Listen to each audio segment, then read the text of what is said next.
Tonight, we feature John Adams. This program is about 2.5 hours. The man to whom the country is most indebted for the great measure of independency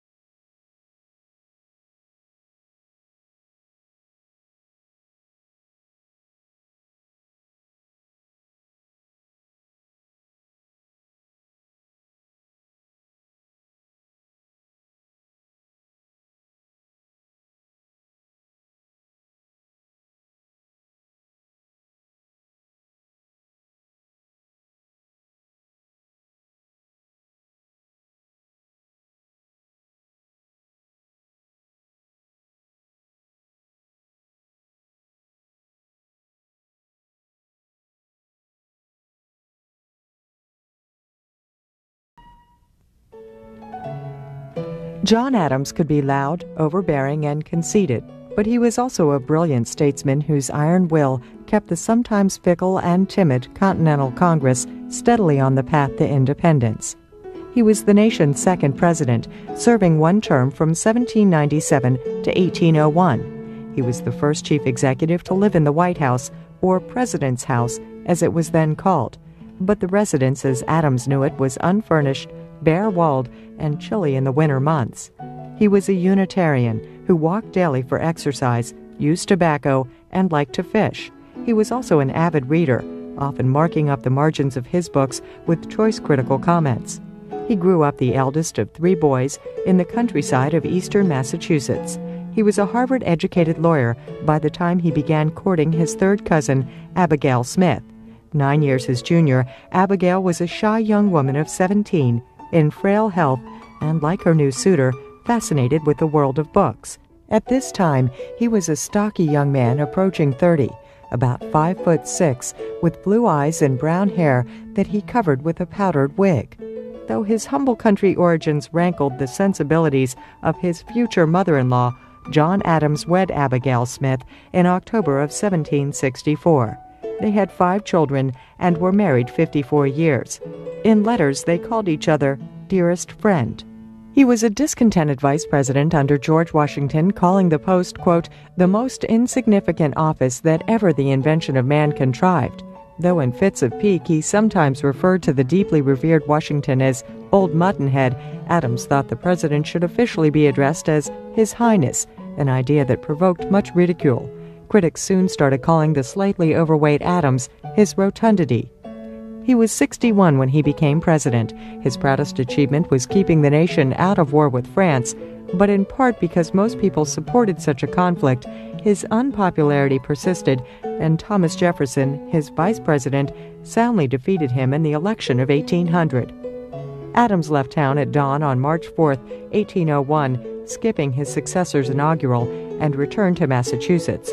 He stayed active in retirement, working on an autobiography and corresponding with old friends from the Revolution, including Jefferson. When he was 89, he received news that his son, John Quincy, had been elected president. The next year, on July 4, 1826, the 50th anniversary of the Declaration of Independence, he fell into a coma, emerging briefly to utter his final words, "Thomas Jefferson still survives." In fact, however, Jefferson had died earlier that same day. Adams died shortly thereafter from heart failure and pneumonia. He was 90.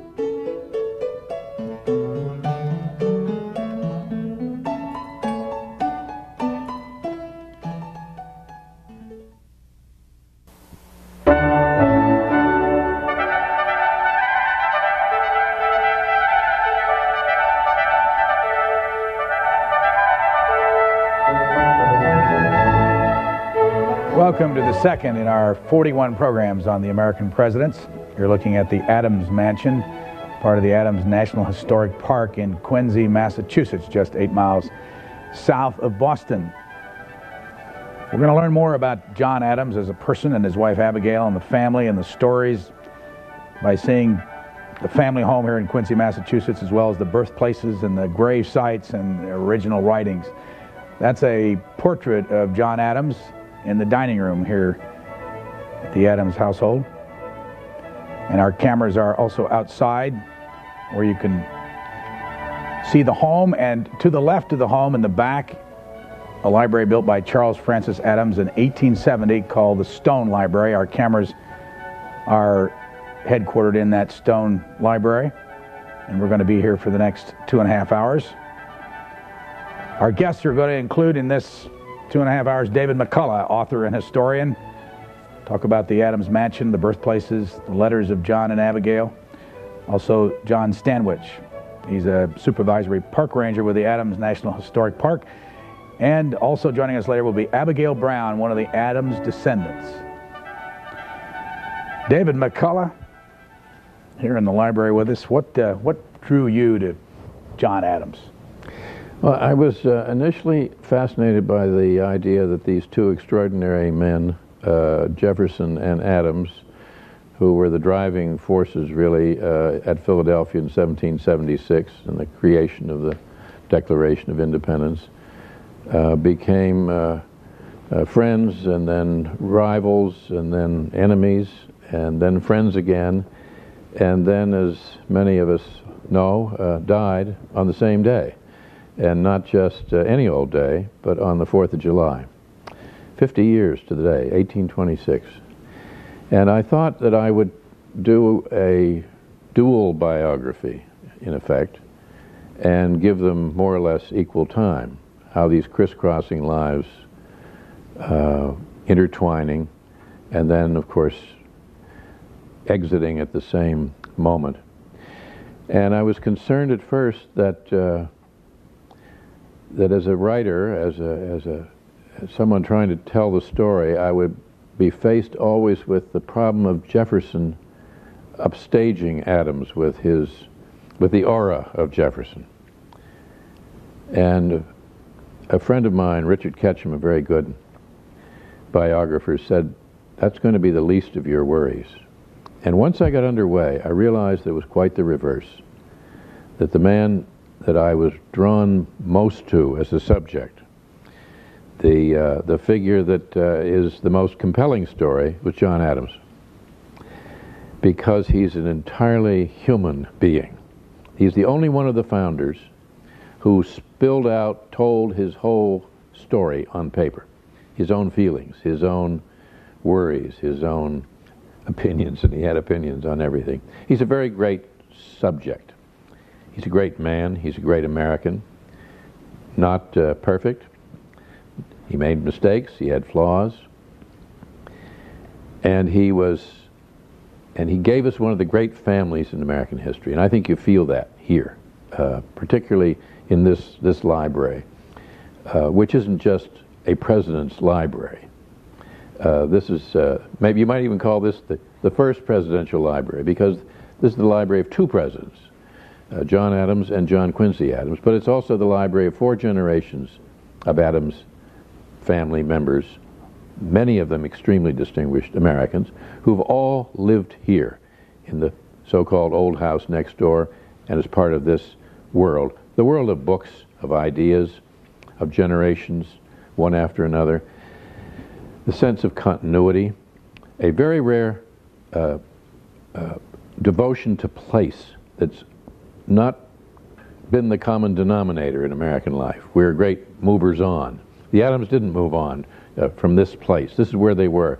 And everything in this library, everything in the house is real. It isn't just when you come here, you're coming to the home of 2 presidents, which is not possible anywhere else in the country. But you're coming into a world that is exactly the real thing. All of it is authentic. No Park Service guide here will point to a chair and say, well, that's the kind of chair they might have had. Or this is a desk similar to what probably was here. Everything here, pictures, rugs, furniture, books, are all the real thing. All these books around here are all the property were the adored possessions of John Adams, John Quincy Adams, Henry Adams, and their life of the mind permeated our whole story as Americans, which can all be told in the objects that are around here. David McCullough lives close by over in Martha's Vineyard. He'll be with us for 2.5 hours. The phone lines are going to be open here very shortly. Let me give you some personal information on John Adams to bring you up to date on some background on this individual. He was born October the 30th, 1735 in Braintree, Massachusetts. He married Abigail Adams on October the 25th, 1764. He had 5 children: Abigail, John Quincy, Susanna, Charles, and Thomas. He was a Unitarian. He died July 4th, 1826 in Quincy, Massachusetts. And his career was 1770 to 1774 in the Massachusetts legislature. 1774 until 1777, he was a delegate to the Continental Congress. 1778 to 1788, he was a diplomat abroad. And from 1797 to 1801, he was the 2nd president of the United States. Right before that, he was vice president, as David McCullough said, for 8 years, 1789 to 1797. During the Adams administration, in 1798, Eli Whitney pioneers the use of the interchangeable parts. 1799 was the death of George Washington. 1800, Library of Congress established. Nation's capital moved to the District of Columbia. And John Chapman, Johnny Appleseed, plants a series of apple orchards in the American Midwest. And finally, in 1801, Ohio is the 17th state admitted to the Union. David McCullough, before we go any farther, when is that book of yours going to be out? That's a difficult question for any writer ever to answer, but I would hope within the next 2 years. In this room, 14,000 books, are some paintings. And we were looking earlier at some around the room. One of them is the painting of John Adams, back at the back. What can you tell us about that? Well, that's a painting done when he was president. It certainly shows that he had, as we would say, a weight problem. He's wearing a ceremonial sword, which was not uncommon in those days. If you called on the French court at Versailles, for example, you were required to wear a ceremonial sword, and he had been an ambassador both in France and England and in Holland. So he knew what was expected. That, of course, went out of fashion very soon. I think what's interesting is many people come in to this library, I've been told, and think it's a painting of George Washington.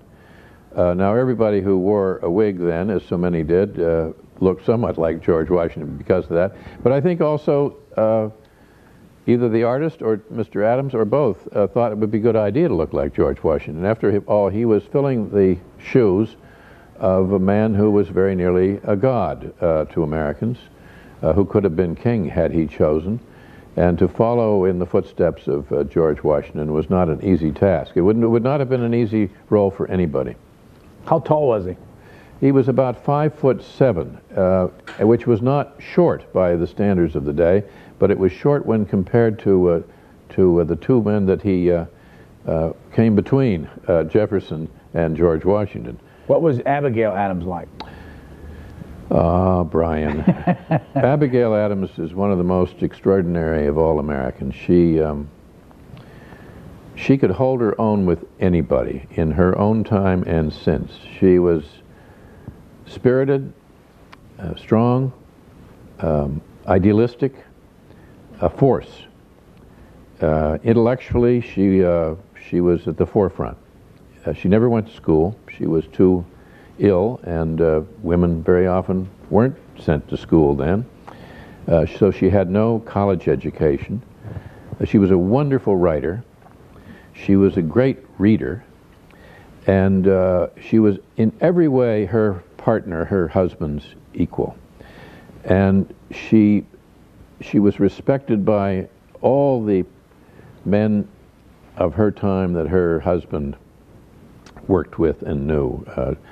I think some of the most revealing letters that Thomas Jefferson ever wrote, revealing about his true innermost feelings, were written to her.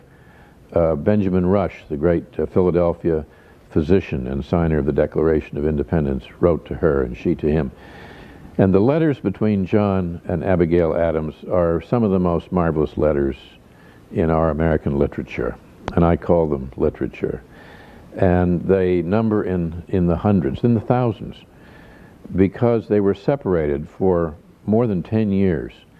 And all that time they were writing back and forth to each other and talking about everything, about their family, about politics, about their innermost feelings, their fears, about illnesses, about the state of politics in Europe or the state of hometown doings here in what was then Braintree, now Quincy. And they were deeply in love with each other. And the devotion was total, lifelong, and it was the kind of love which is not just gazing at each other, but gazing out together in the same direction. She was an astute woman. She had very good judgment, good political judgment, better really in many ways than he did. And she knew his strengths, but she also understood his frailties. And he turned to her again and again. He really had a great deal of difficulty being away from her. He needed her. And part of the strain on him, and part of the story that one has to understand in order to appreciate the sacrifices he made for his duty, his sense of duty to his country, has to do with what he was giving up inwardly in his whole emotional life by being separated from her.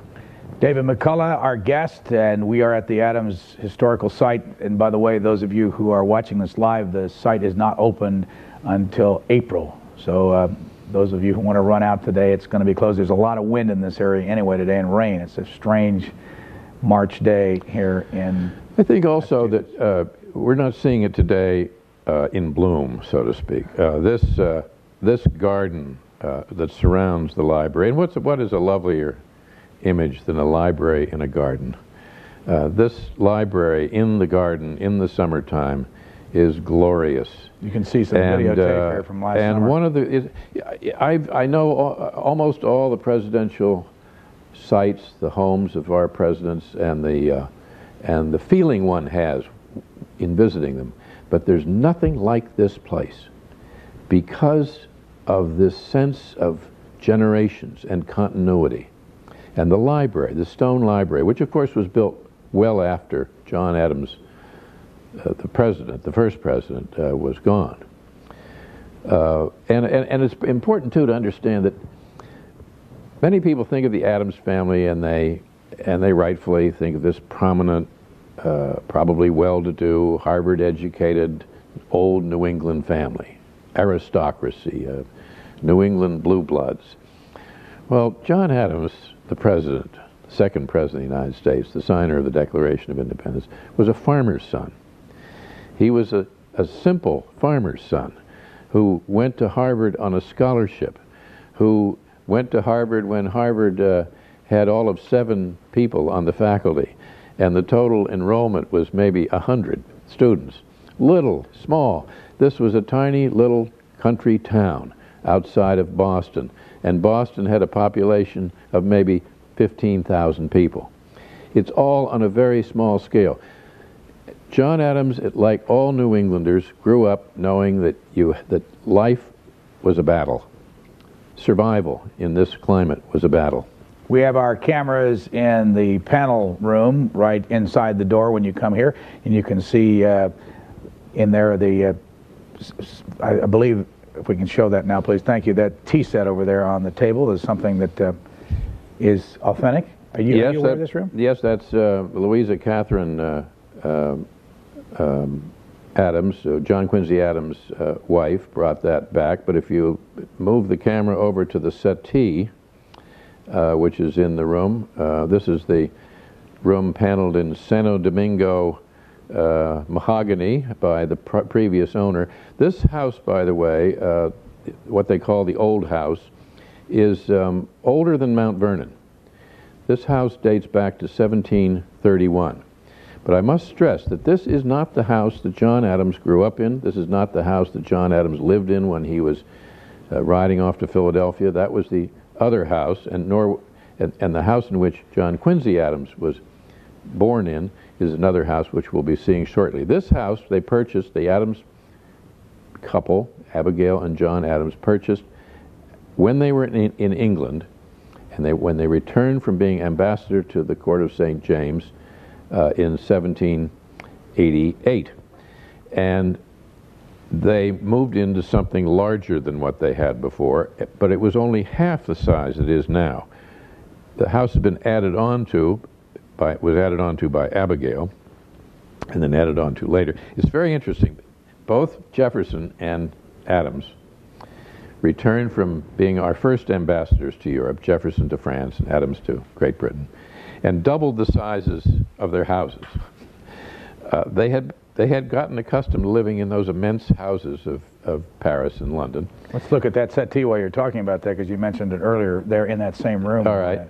What is the story behind that? Well, the settee is a typical New England country settee, and that settee is where John Adams sat to have his portrait painted by Gilbert Stuart when he was in his nearly 90 years old, his late years. John Adams lived longer than any president we've ever had. He was the oldest president lived to be the oldest, 90 years old, nearly 91 years old. And if you could cut to the other room, to the painting of John Adams, is a nearly 90-year-old man, you'll see, here's the painting in this cut, but we also have it in the house itself. And in that painting, you see the ancient John Adams, this wonderful old man who was living here, sitting in the same settee. So there's the painting, there's the settee, and this, if you look at this gentleman, he's coming in on the hand, which is very poorly done, you'll notice, because it's a copy. This is a copy made by Gilbert Stuart's daughter, Jane. It's a very good copy, except for the handling of that hand. But he's holding a walking stick. And in a minute, he's going to show you the actual walking stick, I hope, in the little place there by the front door. Here we go. And so over there, in with the other walking sticks, is the original John Adams walking stick. So you see, we're not just talking about large objects or unconnected objects which are authentic. You have the chair in which he sat, the walking stick that he's holding in his hand. Which one is it? It's the large one in the foreground. And that painting, which we can either talk about now or later, is in my view one of the most eloquent portraits ever done of a president. Let me take a call first from Columbia, South Carolina. Go ahead, please. You're on with David McCullough. Good morning. Morning. I'm very pleased that you're doing this special. I wanted to comment this morning and ask for your opinions, Mr. McCullough, about the comparison of intellectual prowess between Adams and Jefferson. Generally, Jefferson is seen to be, and called by many, to be the most brilliant president we had, and I've done quite a bit of study on the two, read their letters, and it seems to me that Adams was the mentor early on, and then Jefferson came into such prominence, his good looks, his height, his popularity, and it seemed like, to me, Adams was always trying to get Jefferson to a point where they were on equal footing again by, I'm sure you are very familiar with their letters, and Adams would write discussing various subjects from religion to politics to foreign affairs. And from my reading of those and my study of the two men, I would say that Jefferson probably wasn't our most brilliant president. I think actually John Quincy Adams was probably superior to the two, but I'd like your opinion on these things. Thanks. I think if it were possible to give all of the presidents of the United States an IQ test, that the highest score would be made by John Quincy Adams. I think he was the most brilliant American ever to occupy the office. I think between Jefferson and John Adams, you're in a way comparing apples and oranges. Jefferson's genius is is real, it's protean, and it's elusive, and it's derivative, as much of all genius is, but he's borrowing all the time from architecture, from science, from literature, so forth. He is a more creative, his was the more creative mind, the more visionary, if you will. John Adams was, in my view, better read than Jefferson. I think he had a more powerful mind. I think he had a greater grasp and true understanding of the human condition than Jefferson did. I think also he was a more passionate man. In a way, they are wonderful opposites. Jefferson isn't just tall and lean and handsome. He's seemingly serene. He's contained. He's cool, aloof, and hard to know. Very hard to know. He won't ever argue with anyone if he can possibly avoid it. Adams is shorter, stouter. He's passionate. It's sort of a reverse of stereotypes. That it's the New Englander who's supposed to be cold and taciturn, who is eloquent and outspoken and hot-blooded, warm-blooded, passionate, explosive, vain, funny, humorous. He has a great, rich sense of life. It surges in him. And Jefferson, for all of his extraordinary attainments and admirable qualities, had very little sense of humor. Not far from here are the birthplaces of both John Adams and John Quincy Adams, where people can visit if they come here. Have you been over there?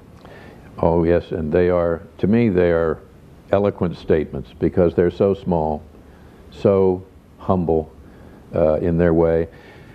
You know, Thomas Jefferson was the great spokesman, the great voice of American democracy, the oracle of faith in the people, who lived about as far removed from the people as he could be on the top of his mountain. Adams is of the people. He lived, as you can see right there. Which one was John Quincy Adams' Now, birthplace? the birthplace of John Adams, the signer of the Declaration of Independence, the second president of the United States, is the house on the right. The house on the right was where John Adams was born and raised. His father, Deacon John Adams, was a farmer and a deacon in the church. And as you see, it's right by, the wall is right on the road, and the house is right by the wall. When the army marched by in the street or a wagon went by, the dust would blow into the windows of the kitchen.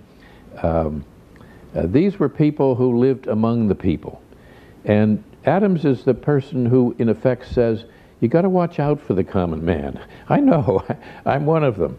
And the common man, if he gets more power than he should have, can be just as dangerous as any other kind of power that's too great. That's where John Quincy Adams was born. Where they move across? And he moved next door. When he and Abigail were married, they moved into that house, and both houses belonging to the Adams family, to the father, who is by then deceased. Now you see it in this wonderful painting.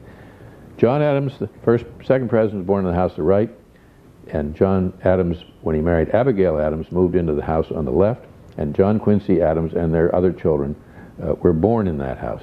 Ada, Oklahoma, you're next with David McCullough. Go ahead, please. You're on the air. Thank you very much. Mr. McCullough, first, my compliments to you, sir, for a fine narrative on the Civil War series by Ken Burns. Thank you very much. My second thing is thank you for helping to save Manassas battlefield from development.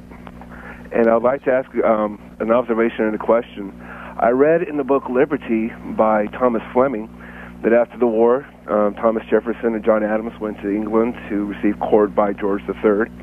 And George III was very taken with John Adams, considered him chivalrous, well-spoken, and a good sense of humor.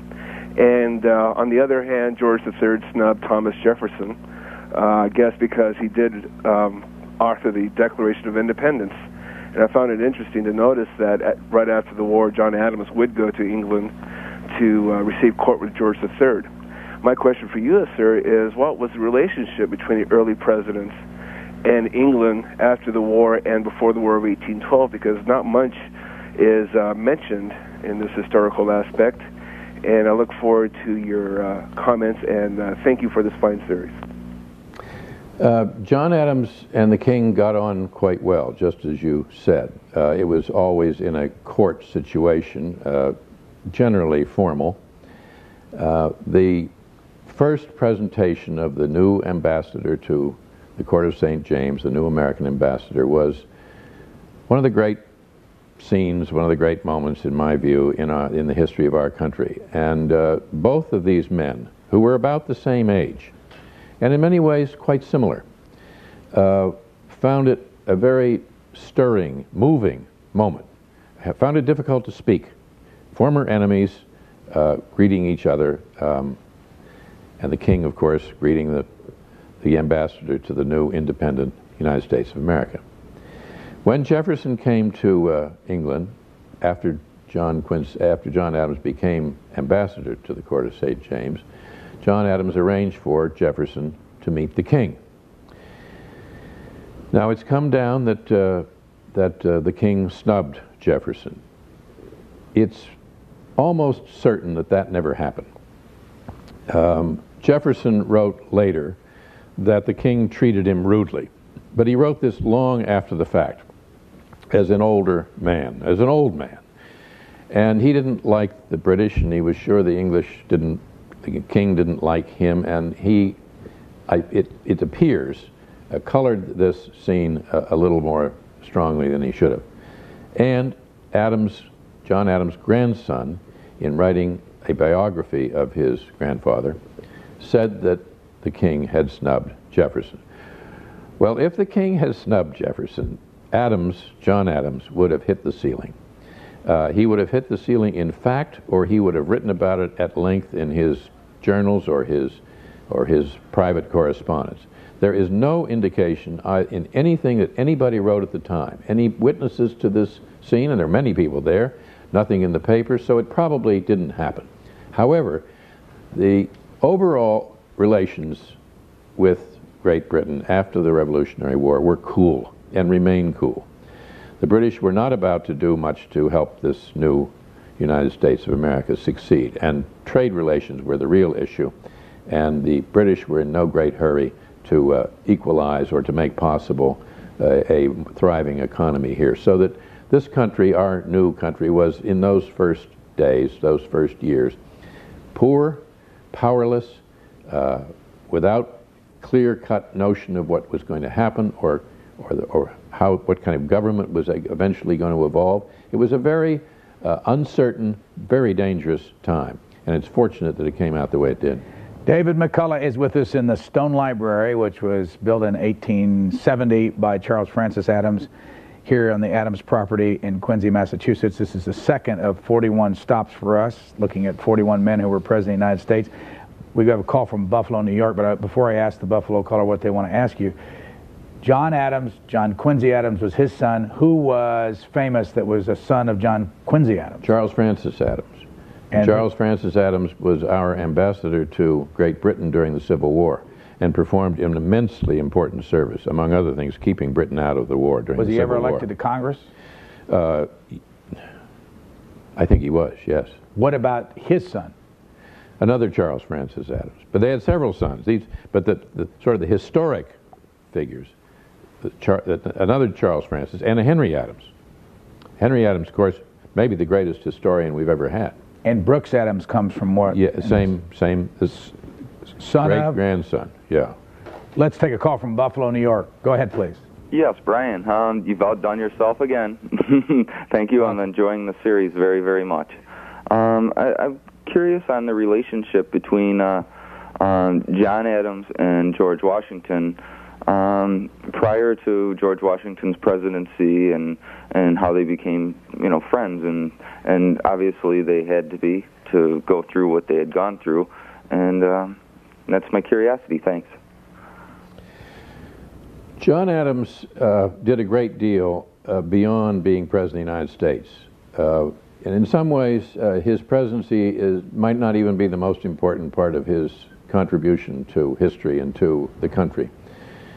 One of the most important things he did was to stand up in the Continental Congress and recommend, strongly urge, that George Washington, the Virginian George Washington, be put in command of the Continental Army. He really deserves more credit for that, I think, than he has received. He is also the one, when he was asked to write the Declaration of Independence, insisted that it should be Jefferson to write the Declaration of Independence. And when he was president, for the last days of his presidency, he appointed John Marshall Chief Justice of the Supreme Court. So as nothing but a casting director, if you will, he did brilliantly. Washington, Jefferson, and John Marshall. But Adams' respect for George Washington was very great indeed. He did not, however, see him as perfect. He did not see him as flawless. He didn't see him as a god, and he disapproved of anybody seeing anyone as a god. And so sometimes he was critical of Washington, and critical of Washington even when Washington was president, at least privately. He recognized Washington's strengths. He recognized, for example, that part of Washington's effect on people was his gravitas, was the fact that he was often very quiet and calm and didn't say much at all, which Adams was almost incapable of. Adams had to speak up about everything, and he wished he could be like George Washington, and said so very often. If John Adams were here today, what label would he most likely have on him politically? Independent. He would not be a Democrat or Republican? He detested parties. He detested factions. He was an independent man, which was both his strength and his weakness. What about his son, John Quincy? Exactly the same. Exactly the same. They thought that devotion to party should come secondary to devotion to country.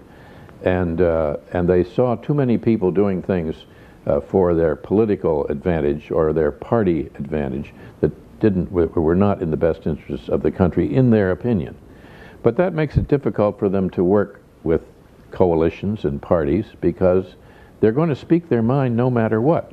Numbers to call: 202-624-1111 if you live in the Eastern and Central time zones. Some lines are open. And 202-624-1115 if you live in the Mountain and Pacific time zones. Would you like to have a library like this?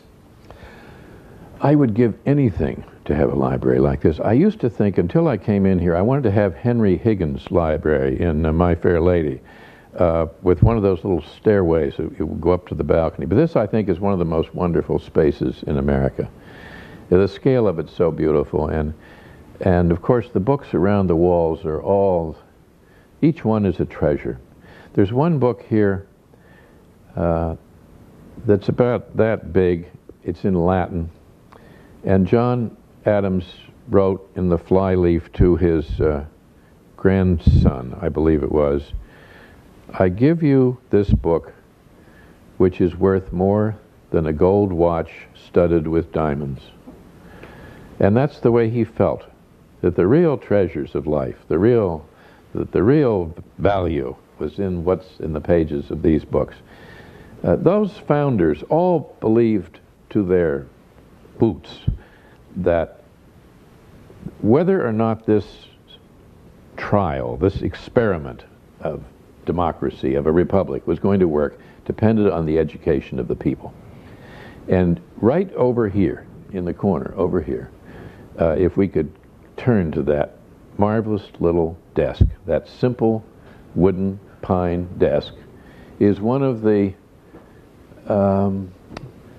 treasures in American life. At that desk, that's the stand-up working desk of John Adams, which was in his law office in one of the houses we just saw on camera, the other Adams houses here in Quincy. At that desk was written by John Adams the oldest Constitution still in use anywhere in the world, the Constitution of the Commonwealth of Massachusetts, which was written 10 years before the National Constitution. It's still the law of this state, It was written at that desk, and it's virtually the same in its fundamental respects to the Constitution of the United States. Daly City, California. You're on with David McCullough. Go ahead, please. Oh, good morning, Mr. McCullough. I wanted to ask your thoughts on what John Adams felt when Thomas Jefferson was arriving in Paris to join him as minister to France, and also your thoughts on what really started the rift between John Adams and Thomas Jefferson. Was it one particular incident, or was it a culmination of incidents? And one third question, I was thinking, what was John Adams's, I just kind of lost it. This is my first time calling.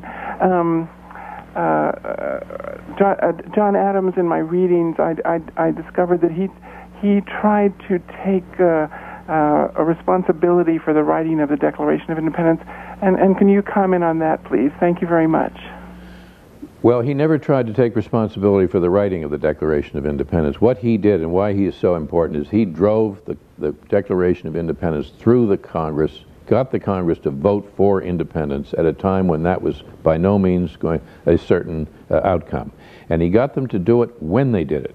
If they had delayed another few weeks, it might not have happened, because the British had just landed. Those first few days in July, the British were landing 32,000 troops on Staten Island in New York. That was more troops than the entire population of Philadelphia, the largest city in the country at that point. And so he was summoning their courage to do this. And when they were pledging their lives, their fortunes, their sacred honor, that wonderful line at the end of the Declaration of Independence, that wasn't just rhetoric. Those weren't just words. Their lives were really on the line, and he's the one that more than any other person was responsible for the passage of the Declaration of Independence. Now, in the creation of the Declaration of Independence, working with Jefferson in particular, he and Jefferson came to have great respect for one another. Now, there was a substantial age difference. Adams was older by 8 years. Jefferson was still in his early 30s and looked to Adams as the older, more experienced man, and he was a more experienced man. But their friendship was off to a very good start, and when Jefferson arrived in Paris after the end of the Revolutionary War eventually to become our minister in Paris, replacing Franklin, Adams was delighted to have him there. He said late in his life, "I always loved Jefferson," and he really did love Jefferson. Adams was not a man reluctant to express his affections, his love for people, and his pleasure in their company. He counted friendship one of the highest attainments of life, and he meant it all of his life. So what made their breakup all the more poignant, all the more heartrending for both of them, but particularly for John Adams, was the importance of that friendship to him. Now, it evolved out of several things, but in a way, it evolves primarily out of politics. But they saw the French Revolution in distinctly different ways. Now, this is simplification, but in general, this is how it should be understood, it seems to me. Jefferson, the visionary, the great philosopher of democracy, pure democracy, saw the French Revolution as the extension of the American Revolution, which many people did, if not most people, in the early stages of the French Revolution. And he looked at it in a very idealistic, heartening fashion. Adams was worried about it. Adams saw it as dangerous and possibly brutal, which of course is what happened. It turned and became horrible. Much more atrocious, much more of a bloodbath than even we realize. The guillotine and the execution of the aristocracy that went on in Paris was only part of it.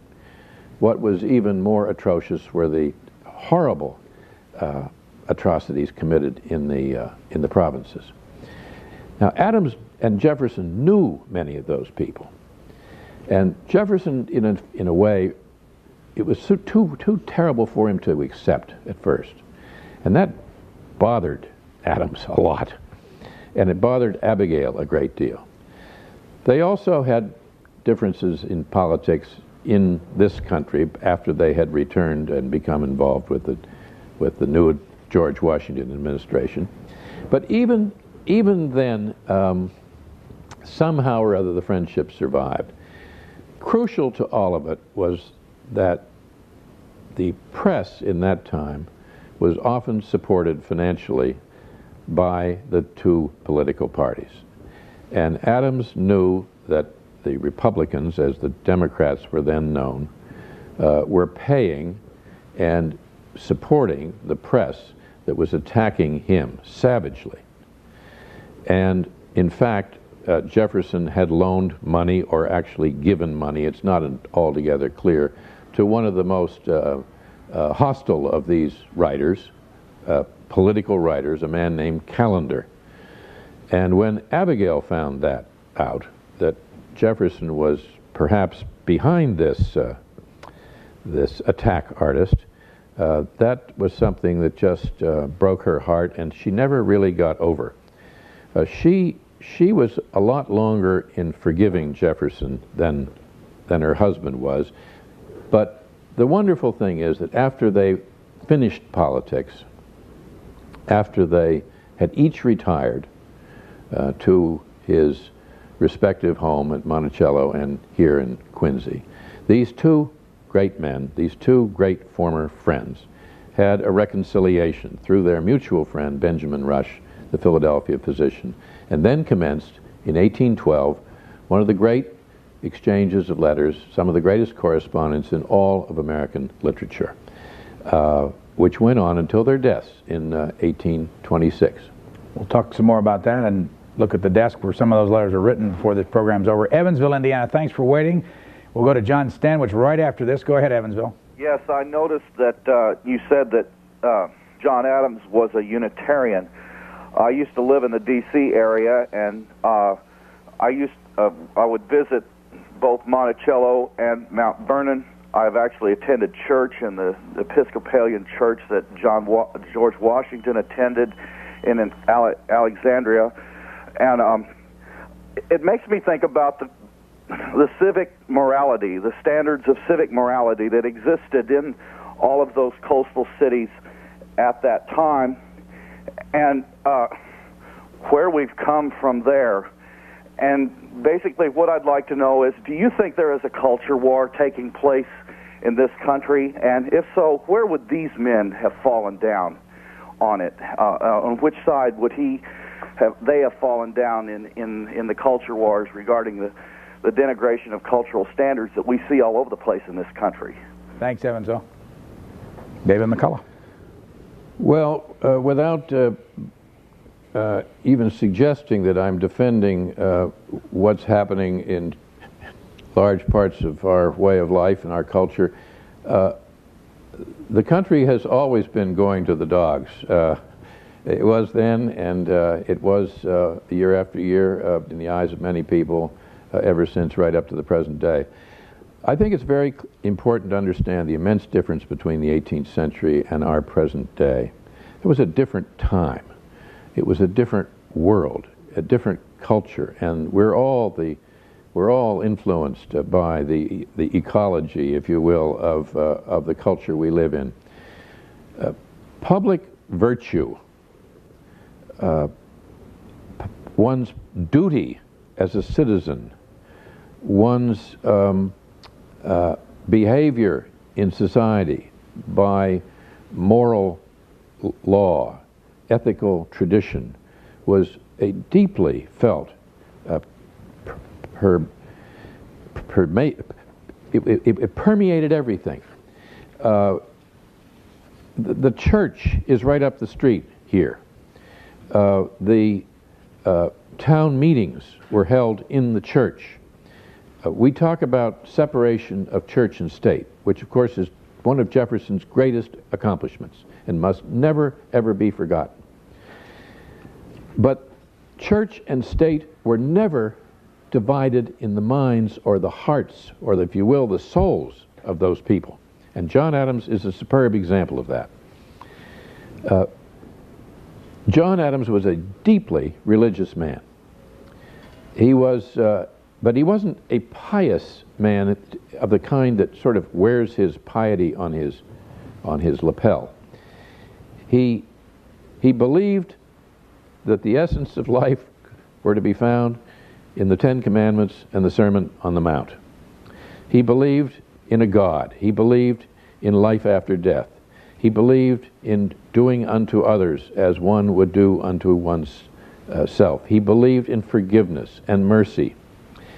He was as honest as anybody I have ever read about. He was called Honest John Adams, and that wasn't sarcasm.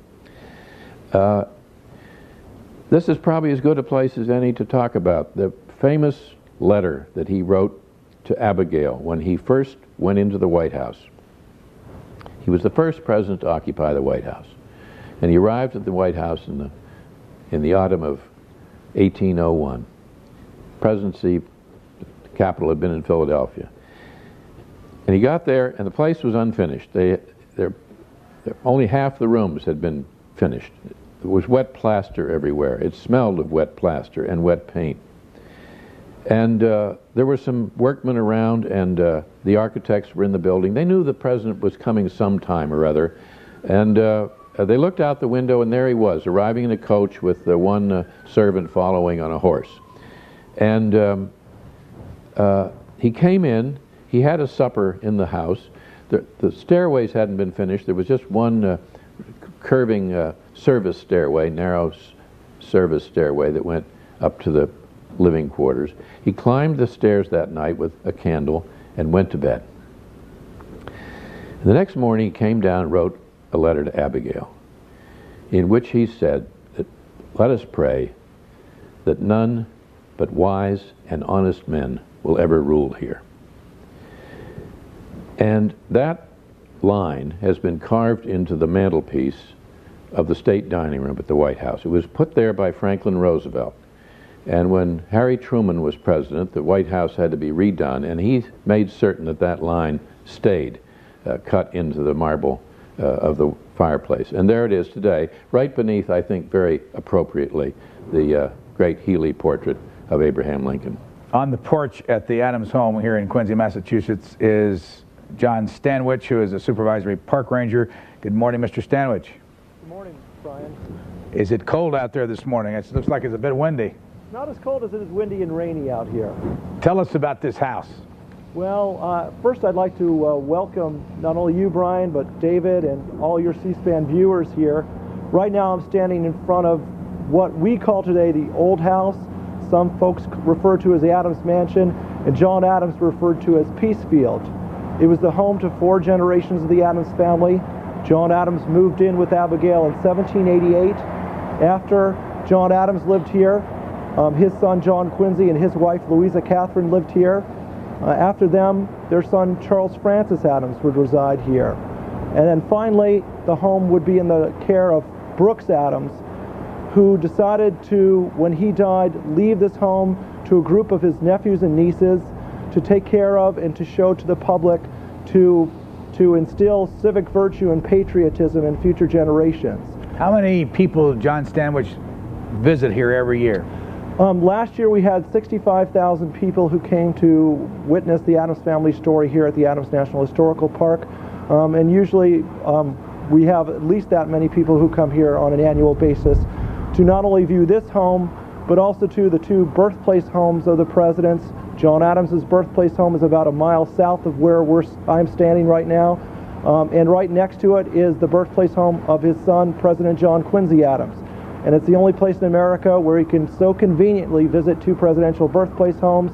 They were the only father and son presidential team, and they are the 2 oldest birthplaces of presidents in the country, so a very unique and remarkable site in its own right. Why the scaffolding alongside the John Quincy Adams birthplace home? As I said, the home is a very old one. That home in particular goes back to 1663. With any old home, there's constant care and maintenance.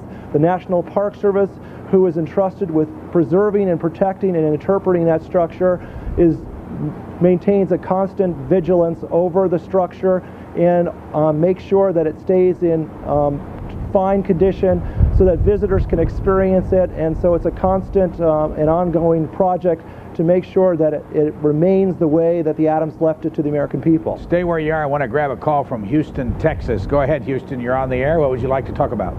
Yes, I'd like to ask a question. It's a pretty hot topic heading into this next primary session for the presidential campaign.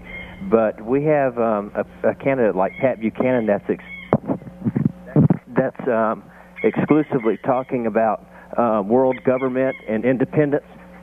And I'd like to know what the historian would think about us giving up our independence and our sovereignty to a world institution like the UN with these trade agreements and expansion of NATO and all these different tentacles, so to speak, that's engulfing this country into world government. And because I remember you saying that Adams had said on the 50th anniversary, independence forever.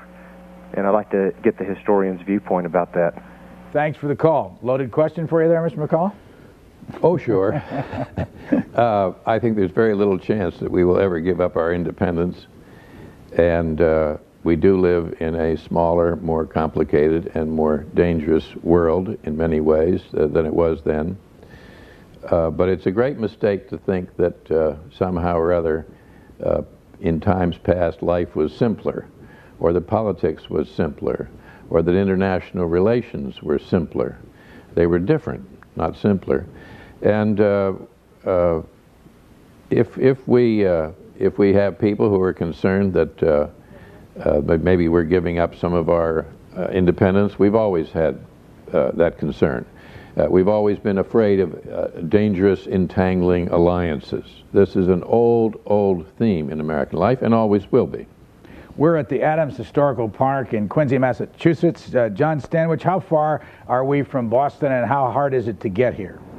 Well, today it's about 8 miles south of Boston. If John Adams had left his home shortly after he moved here, it would have been about 12 miles because he would have had to go through Milton. Today there's a bridge that spans the Neponset River and makes it much easier and convenient for visitors to make their way down from Boston here.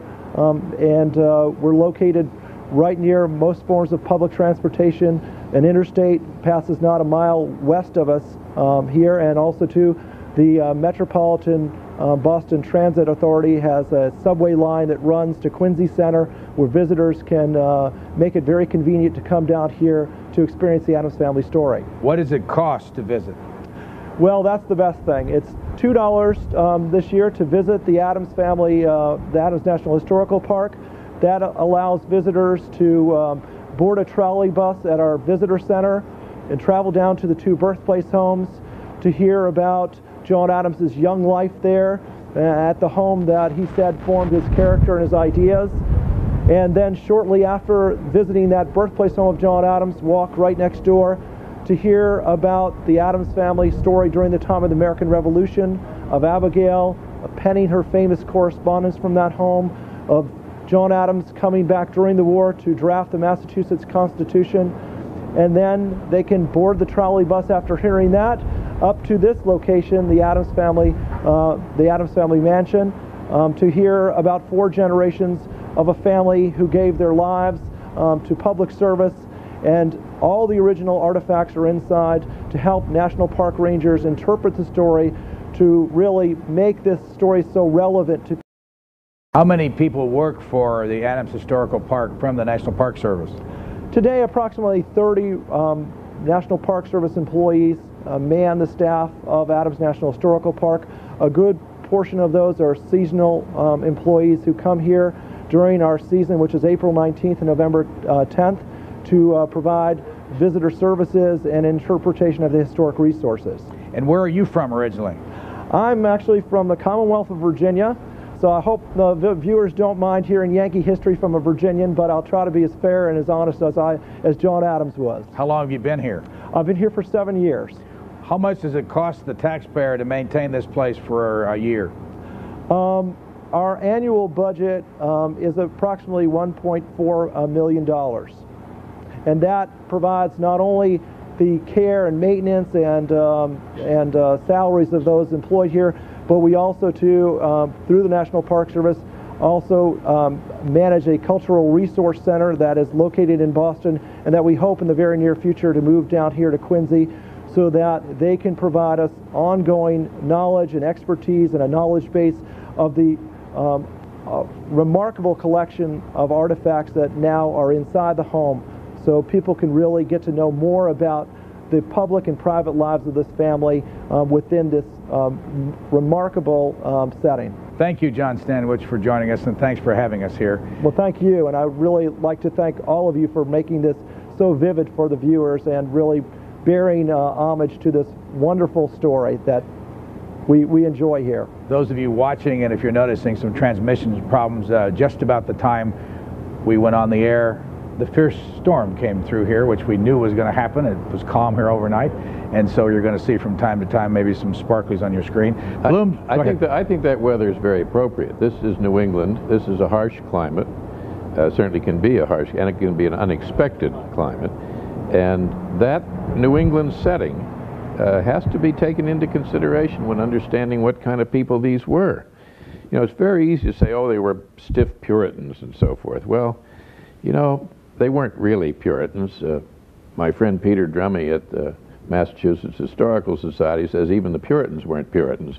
But you had to have resilience. You had to have backbone. You had to be able to ride out the storm, to survive here as farmers.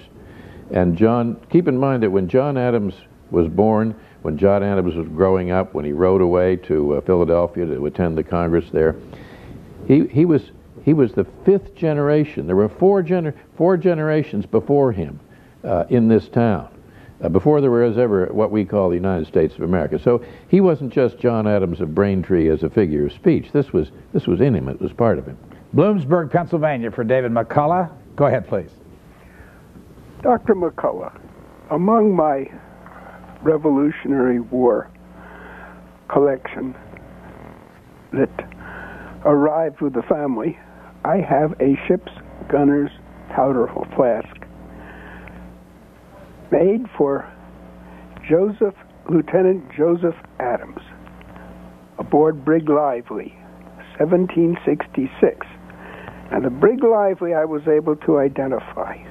I found a flock of Joseph Adams going back to the original Adams that came to this country from Great Britain. Among the Joseph Adams, I have one, beside on this powder flask, I have one who was in the Revolutionary Navy. Apparently, he also was in the Penobscot Bay fiasco. And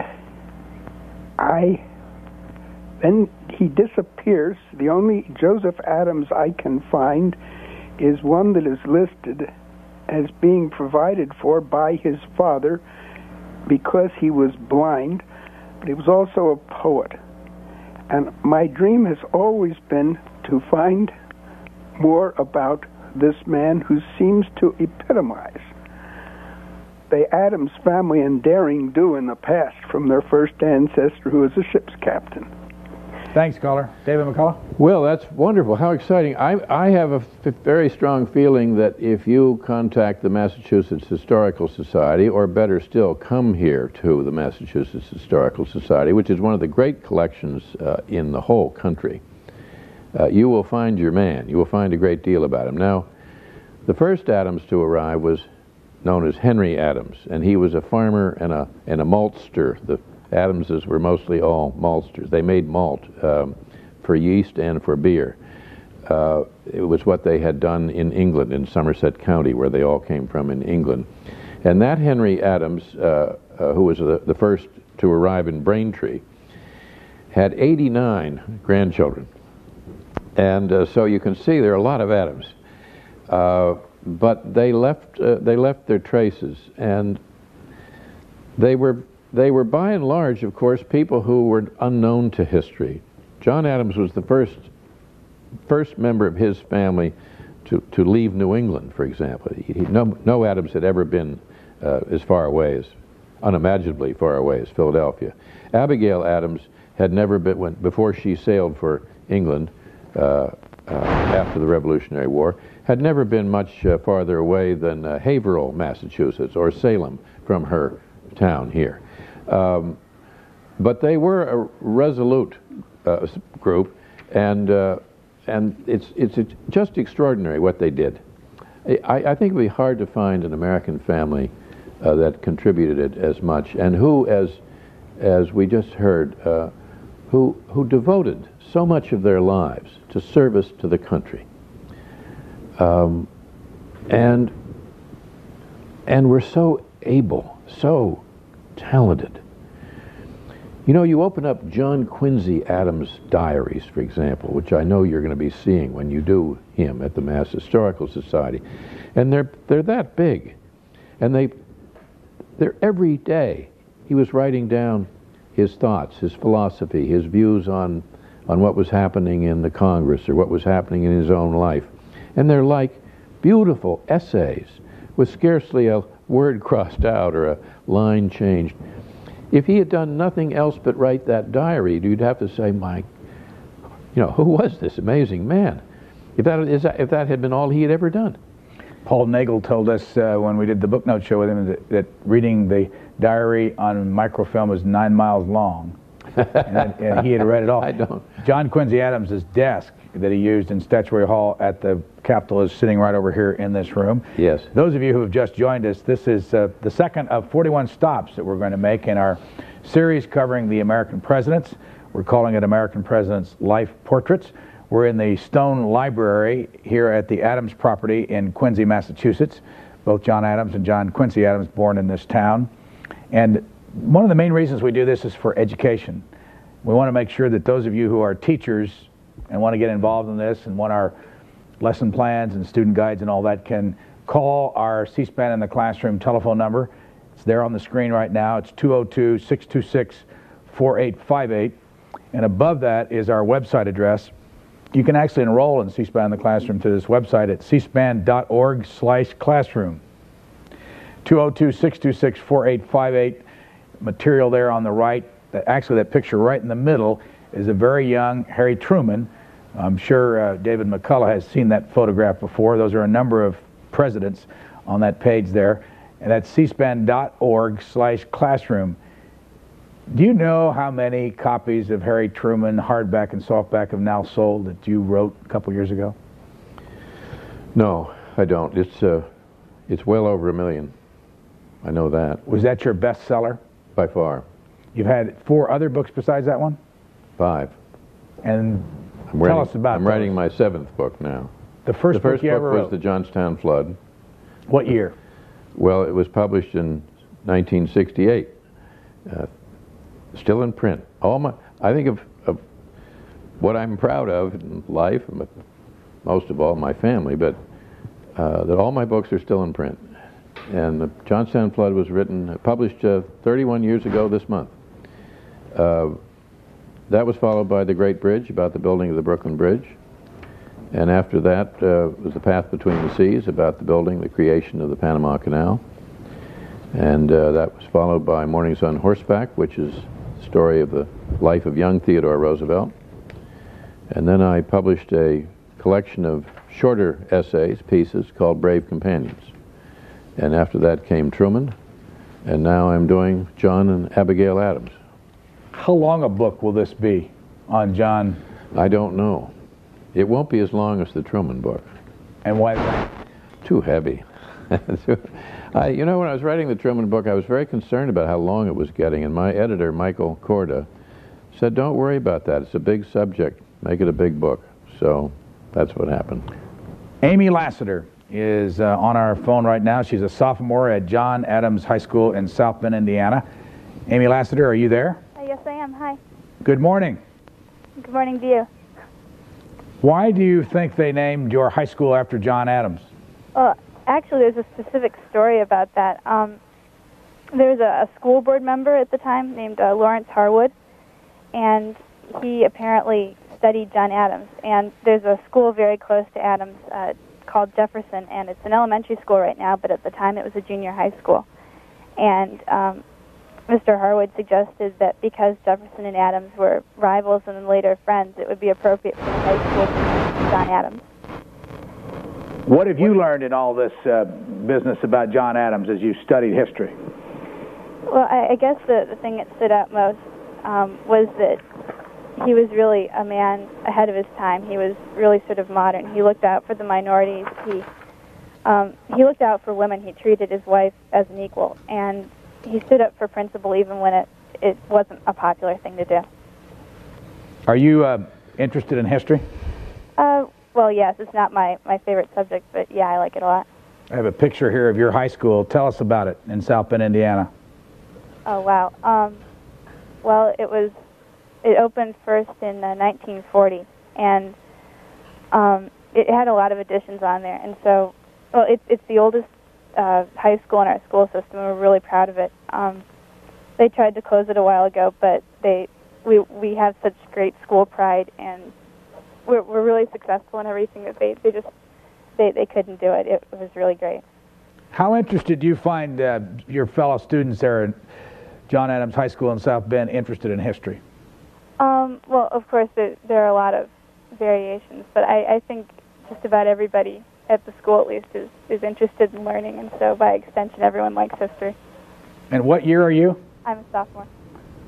What do you plan to do after high school? Well, I'm really interested in science. I'm probably going to go into research, and if not that, then probably forensic pathology, but I'm not really sure yet. Thank you very much for joining us this morning. Thank you. Our next call for David McCullough is from St. Louis, Missouri. Go ahead, please. Hello, Brian. Bravo to you and to C-SPAN. Welcome. Mr. McCullough, please explain the differences between the political parties as they existed at that time. You mentioned that Jefferson was a Republican, which became the Democratic Party. Could you take the confusion out of all this and tie it to the Federalist Papers and Madison and Hamilton, please? Well, yes, the opposition party, the Federalist Party, which was Adams' party, as much as he could bring himself to be a party man, goes out of business, becomes extinct after. I've got a problem here. Becomes extinct after Adams is defeated in his attempt to be reelected for a second term. In general, the Federalists were for a stronger federal government. They believed that the power of the federal government was essential to maintain the union of the 13 different states. And this is a simplification, of course, but the Republicans, or the Democrats, which was Jefferson's party, which is now the oldest political party in the world, were more concerned about the individual rights and powers of the various states. And this was a real, a genuine issue. Of course, it's the issue over which, in part, a war will be fought, the Civil War. And the seeds of the Civil War are all to be found right in this very time, with both slavery and the issue of states' rights. I think it's important to point out that John Adams was one of the few founding fathers who did not have slaves. He never had slaves on principle. John Hancock had slaves at one point. Sam Adams was given a slave and gave her freedom eventually, pretty quickly. But Franklin had slaves at one point. And of course Washington and Jefferson and the Virginians were major slaveholders. But Adams had no slaves, nor would he hire slaves, as New Englanders often did. There weren't very many slaves in Massachusetts in general, but Adams was opposed to it, and Abigail was adamantly opposed to slavery. And one of the most provocative and, to me, arresting moments in all of her correspondence is when she asks John Adams, who is off in Philadelphia, whether all of this travail, the disease, war, pestilence, might be descending on the country because of the sin of slavery. Milwaukee, Oregon, for David McCullough. Good morning. Yes, good morning. I can't. I was much taken by the that library. It reminds me very much of one that my father-in-law had in Marietta, Maryland. It was the name of the estate was Marietta, and the law library was just tucked off to one side. And when I was courting one of his daughters, I visited there. I eventually married her, and spent some time in the law library. I was just really impressed with it as being a unique structure, and didn't realize at the time I was there how historic the place was. Marietta, the new wing was built in 1803, so it gives you an idea. And I just wondered if David had ever visited that library. Well, no, I have not. I'm from that part of the country, pretty close at least. I grew up in Pittsburgh, Pennsylvania.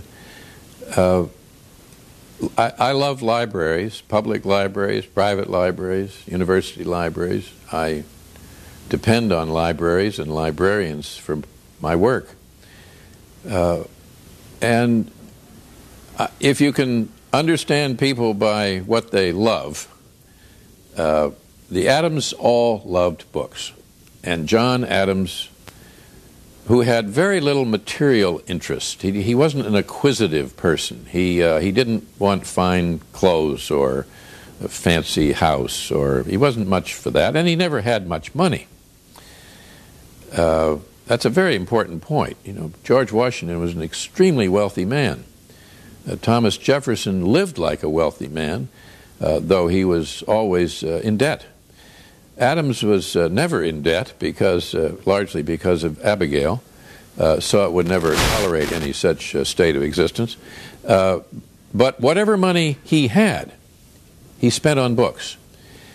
And his actual library, his great collection, this collection here is mostly the collection of John Quincy Adams, though there are many books here that belong to John Adams, the father. But the John Adams books, which number over 2,000, are all in the Boston Public Library. So anyone who comes to the Adams site here in Quincy and is interested in the Adams family and the Adams life of the mind, by all means should go to see the Adams collection at the Public Library, which is beautifully displayed behind glass cases in a separate room.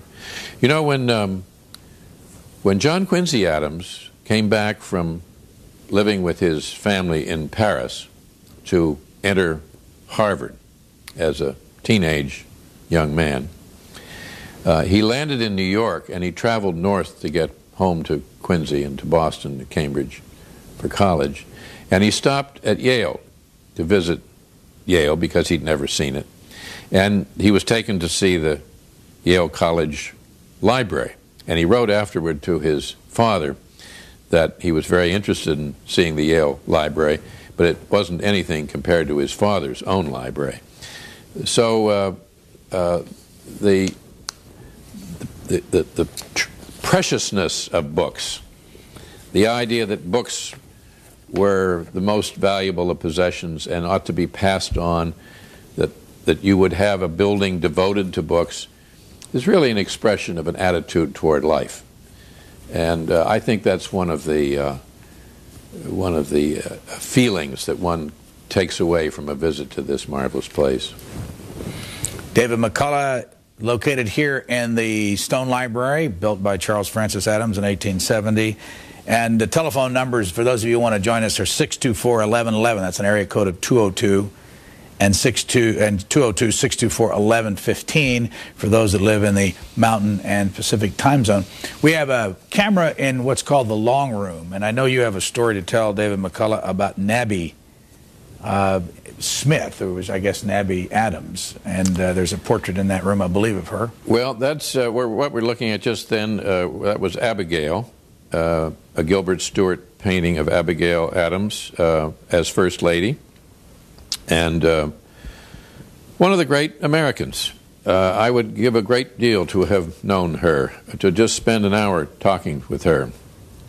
She's the one who, you know, when her husband was in Philadelphia at the time of the Declaration of Independence, who wrote the famous letter in which she said, when you're working there about creating freedom and independence, don't forget the ladies. Don't forget women. And her sense of right and wrong, her sense of duty, sending her 10-year-old son, her oldest son, with her husband, off to France in the dead of winter on the North Atlantic in a American frigate in 1778, because she knew that he would have to serve his country, and that what he would learn on this trip, what he would take away from the experience, was of infinitely greater value than anything he would ever learn in books.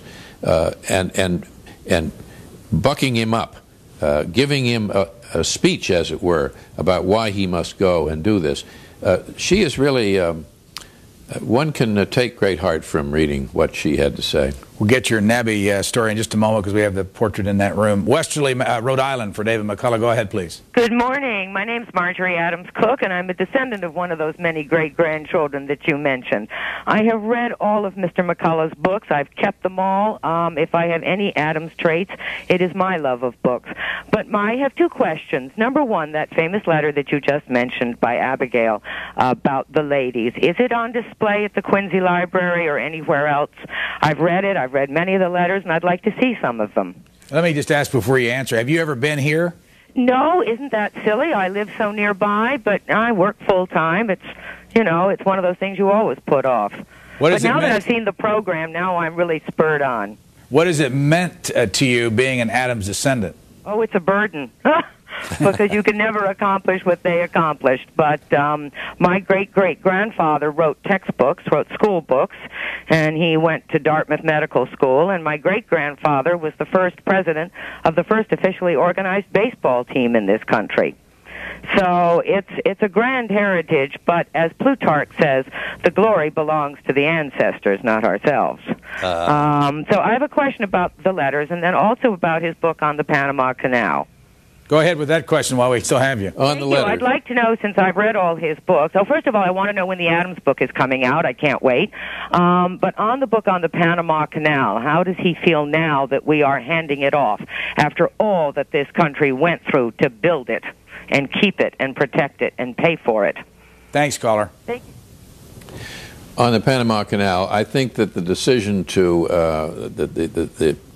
the essence of the treaties was the right decision because the real point is to keep the canal in operation, and to have had that kind of political contention and the enormous risk of real trouble in Panama over the future of the canal, had we insisted on maintaining complete control of it, was greater than the returns might have been. It's by no means certain that all is going to work well, but that's never really certain about anything. I think that a great deal rests on the shoulders of Panama in the coming century, and we'll see how they do. But of course, to no country is the canal more important than to Panama as a source of revenue, a source of pride, identity, and it's hard to imagine that anyone in position of responsibility there would be so foolish as to do anything detrimental about the canal. As for the papers of the Abigail Adams and family, they are all in the Massachusetts Historical Society, and I have no doubt whatsoever that if you went there, they would love to welcome an Adams and love to show whatever it is you would wish to see. But keep in mind that all of these papers number in the thousands. It's beyond belief. You said you were working. Well, that's very much of an Adams tradition. They were workers. Oh my, did they work! They were up at 5 o'clock every morning, like farmers, all of their lives. These were people who pruned their own trees, who saddled their own horse, Abigail made her own butter and did their own cooking and made the clothes. And that's part of independence. Now, they weren't in isolation here in Braintree. There were people all around them. They saw people all the time. News traveled fast. And you were known. You did your part for people who were less well off than you were. And all of that is in the letters. The letters are not just replete with marvelous, eloquent words about country and patriotism and duty and the rest. They're filled with the details of life and a great deal of sorrow and grief and suffering. The letter, one point I'd like to make very quickly is that some of the lines, some of the quotations that are attributed to John and Abigail Adams, they actually were borrowing. This is a very interesting thing. They knew each other so well, and they knew what the other had read, and they knew the lines that the other liked or loved. So they would often use those lines in a letter without putting quotation marks around them, much the way that one might today say, somewhere over the rainbow bluebirds fly, or follow the yellow brick road. If you're writing to somebody very close to you, you wouldn't stop and put quotation marks around that necessarily. And in the famous letter of Abigail's, Don't Forget the Ladies, the next sentence, which is often quoted, and understandably, it's a great sentence. She says, "Remember, all men would be tyrants if they could." Well, that isn't her line. That's from a poem by Daniel Defoe. But he would do the same thing. When I was reading one of his letters early in my work on this project, I read this sentence and I thought, oh my goodness, what a sentence. What a mind, what a man he must have been. Because he was talking about the future and whether or not what was going to happen in this very dangerous revolutionary war. And he says, we can't guarantee success, but we can deserve it. Now, what a different attitude from our present day, where success is all that matters. Whether you deserve it or not is, not only secondary, maybe tertiary. And he's saying, we can't guarantee you will succeed, but we can deserve success. And when I read that, I thought, I found out that it's a line from Addison's play, Cato. Now, she knew that line. She knew he loved that line. That was part of Scripture, as it were, in their lives. Then I found out later on that Churchill used it too in the Second World War, and he didn't give credit to where it belonged either. By the way, do you have a title for your new book? No. Title is always the last thing for me, Brian. We earlier didn't have our cameras on the portrait I wanted you to talk about, yes. Of Nabby Adams Smith. Who was she, and what's the story?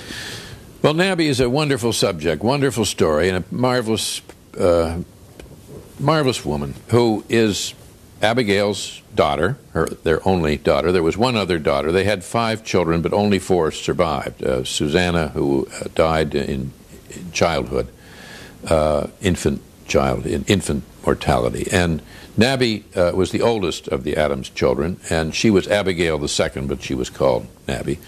And she was a very lovely young woman who didn't quite have her mother's sort of spirit and assertiveness, but she had humor, and she was bright, and she was immensely admired and adored in her family. And she had a love affair. Was being courted here by a man named Royal Tyler, who was a young lawyer who moved into Braintree, and the family took quite a liking to him. He was talented, he was charming, he was handsome, but John, the father, was away in Holland and in France during the war, and the idea that this young daughter could be seriously considering marriage was hard for him to take, and then it became known. There was sort of talk in town and within the family that he had somewhat dissipated past, and so the romance was put on the shelf for a while. In the old technique, the mother took the daughter off with her when she went to Europe, and the hope was that she'd have time to think this over. Well, that ended the romance but with Royal Tyler, and Royal Tyler went on afterward to become a playwright. He did one of the earliest plays produced by an American on the American stage in New York later, and he became eventually a judge and had quite an interesting career. In Europe, she met another young man named William Smith, and William Smith's portrait is also in the living room there. I don't know whether they are finding it at this point, but there he is, and he was an astonishing fellow. As a young man, he had been had a very distinguished career in the Revolutionary War as a brave and able soldier, and wound up on George Washington's staff. And you can see the suggestion of military camp life in the background of the portrait, which was by a young American painter named Mather Brown, who was living in London.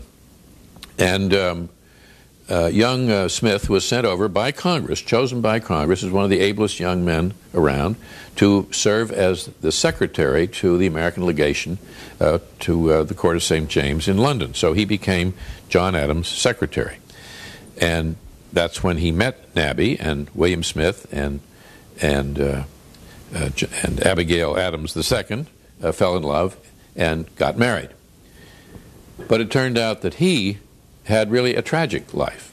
He was never able to pull himself together and amount to much of anything. He wound up unable to keep a job. He was charged with some financial transactions that weren't altogether honest. He was acquitted. He wasn't, but he was a failure in most ways, and as a husband and as a father. It was part of the tragedy. This house, Brian, like any house of a family of many people over many generations, embodies all aspects of life. Great moments of accomplishment, great moments of exhilaration and happiness and family closeness, but also of death and suffering and tragedy and scandal, and it's the full spectrum of the human experience. San Luis Obispo, you're next. Thank you. I'm calling because I have a comment and a question. My comment is we live in such a society that is focused on entertainment that I think the play 1776 is such a good, and it's historically sound. So I would recommend all of the teachers show it to their students every year. And the really question I have is, you spoke of the integrity of the independence of Americans that we all feel deeply, and yet I feel today that integrity is being superseded by the mega national corporations, the merger manias, and their great contributions to the political parties, and that the employees of these companies see themselves more in common with their Japanese counterparts than they do with Americans. How do you think John Adams particularly would feel about this, and what would his comments be? Well, his comments would be fiery, and you would have no trouble understanding what he meant, nor would he have the slightest hesitancy about annoying anybody. He would enrage many people today, because he always spoke his mind, and he could be tactless and he could be wrong, but there was nothing ambiguous about him. He would have found the role of money in American politics today, the role of influence peddlers, or whatever one wants to call them, abhorrent in the extreme. He would be brokenhearted by it.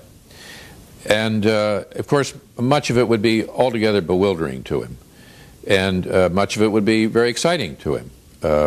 It would be a mistake to assume that he wouldn't understand our frailties and our corruption. He understood that corruption is built into the human condition.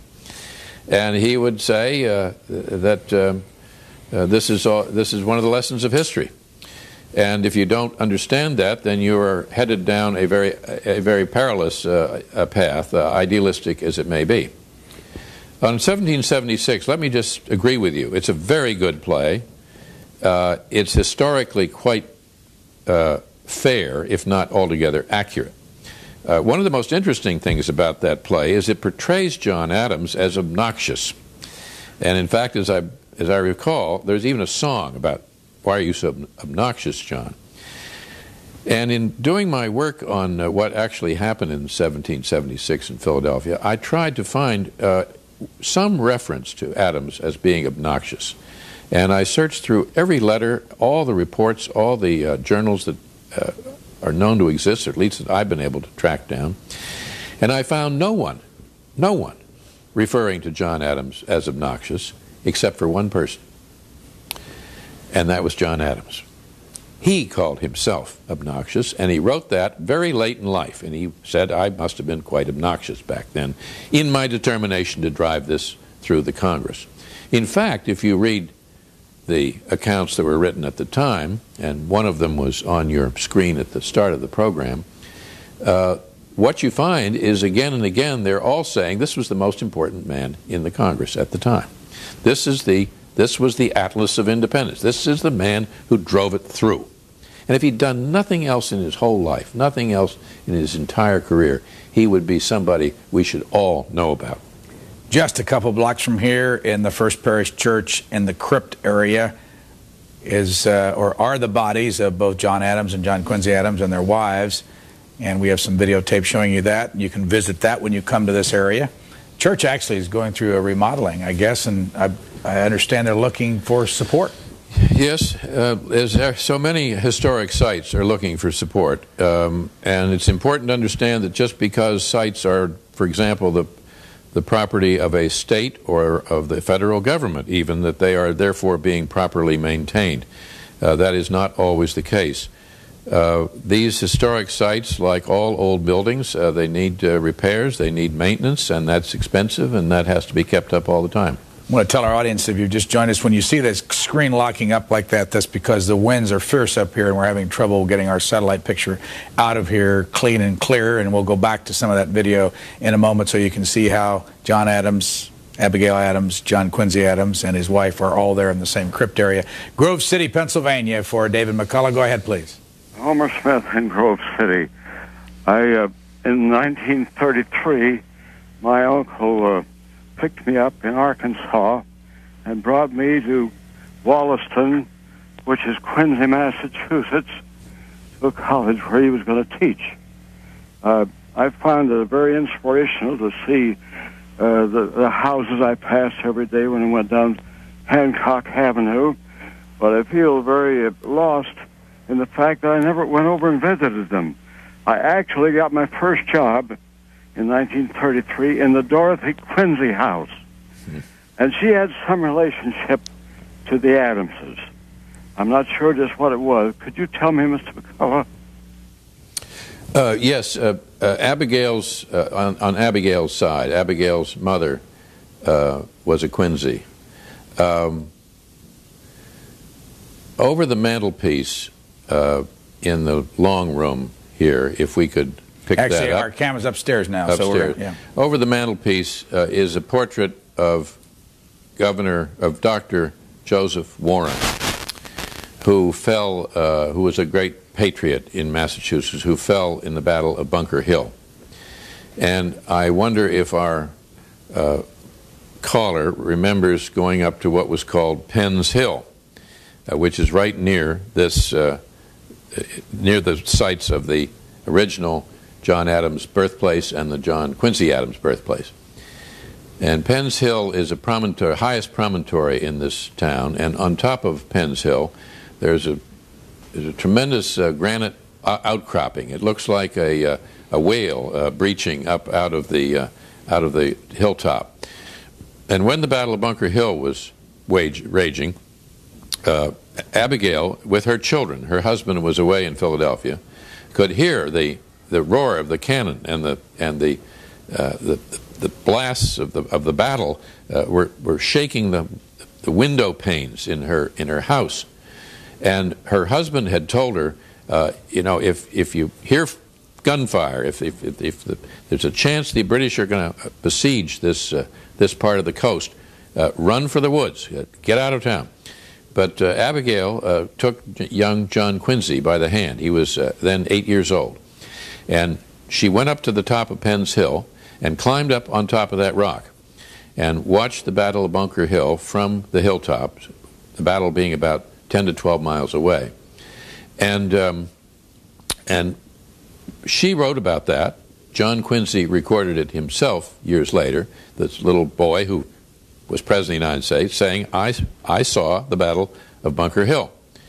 Some historians have questioned whether, in fact, she could have possibly seen the Battle of Bunker Hill, and some local residents have questioned it because if you drive up there today, there are houses around the site, and the trees have gotten quite large, and they say, well, she couldn't have seen the Battle of Bunker Hill. Well, one day there was a traffic jam out here on the highway, and one of the Park Service people, Caroline, was sitting at her desk, and one of the other staff people arrived late that morning and said, I'm sorry, I'm late. There's a big traffic jam out on the highway. And Caroline said, well, what's the matter? And she said, well, there's a fire in Charlestown. And Caroline kind of realized Charlestown is Bunker Hill. She got into her car, drove up to the top of Penn's Hill, climbed up on the rock, and she said she not only could see the fire in Charlestown, she could smell it. So the truth of this story was verified by one of the very good, conscientious Park Service people. Let me just say, Brian, that I know you have had some experience with this too, that the Park Service people, Park Service historians, and all the sites that I've been to around the country, and been to plenty of them, are just wonderful and very good on their subject, their specialty.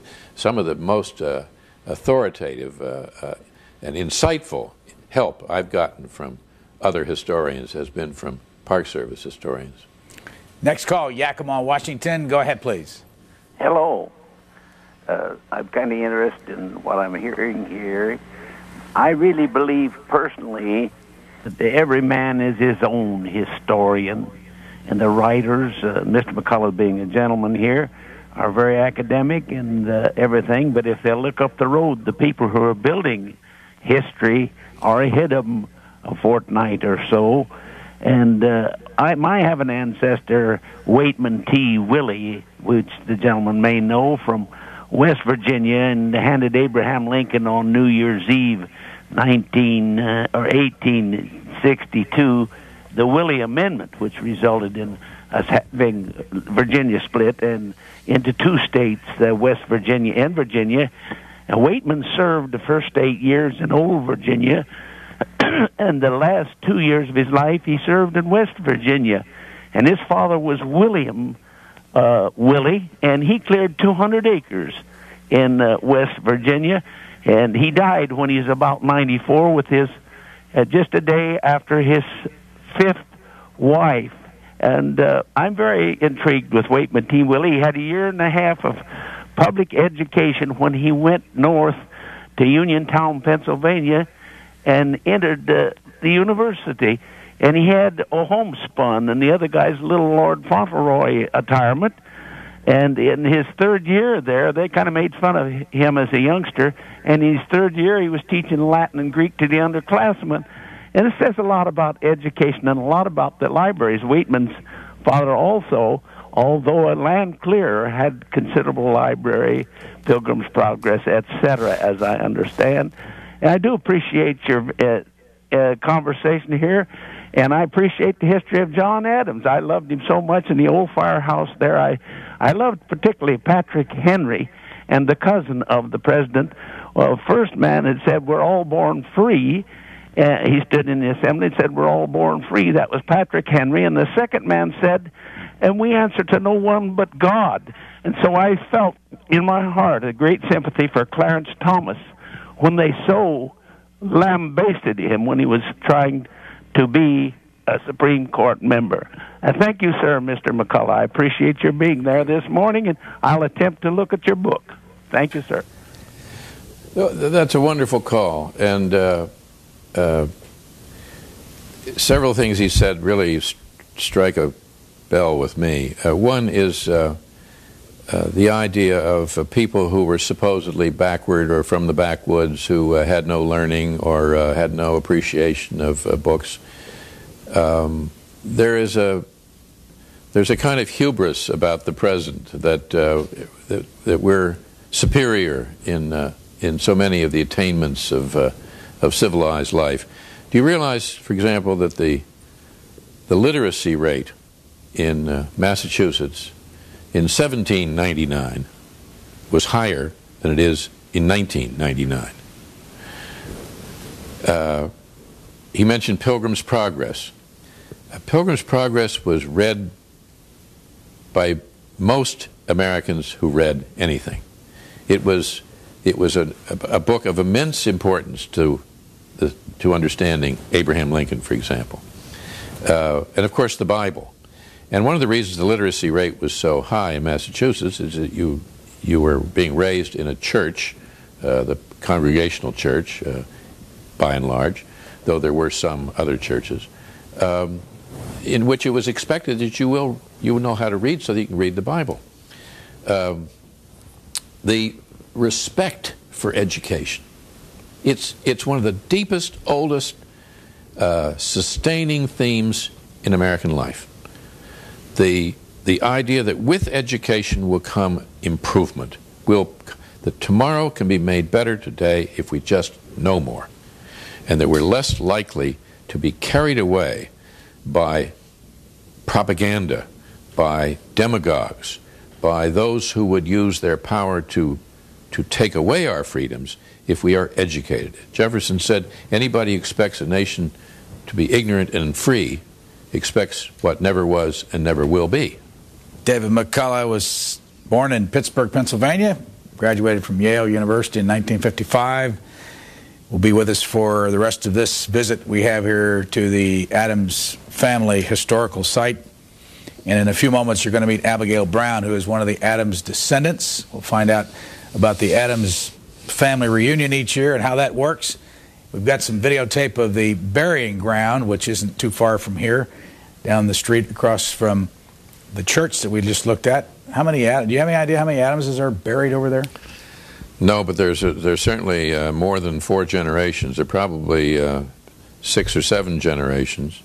It goes back to the 17th century. There are wonderful markers all through that graveyard. When John Adams rode off to Philadelphia in the dead of winter in 1776, riding away from here, temperature was in the 20s. There had been a Christmas snowstorm blanketed the whole colony.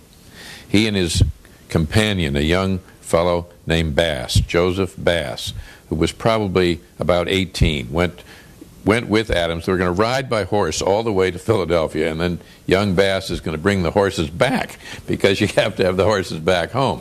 There he is, Joseph Bass. Well, early in my work, I was thinking, how could I find out about Joseph Bass? I wonder if maybe he might be over here in the cemetery. And maybe I could find his grave marker. Well, I found it right away. That's probably him. Now, that doesn't mean he was the only Joseph Bass, because the Bass family was a big family. He was a shoemaker, and he rode down to Philadelphia as Adams' traveling companion, servant, and, as I say, to bring the horses back. There's something so terrific about Adams riding to Philadelphia in the middle of winter. He wasn't a sunshine soldier. We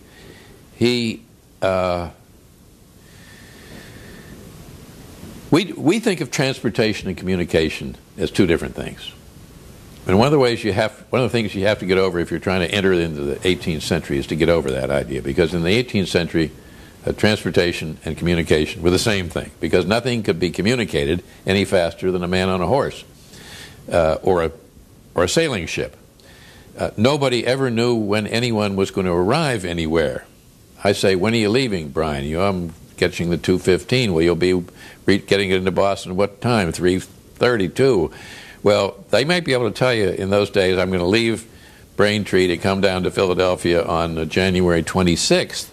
But when he might get there no one knew.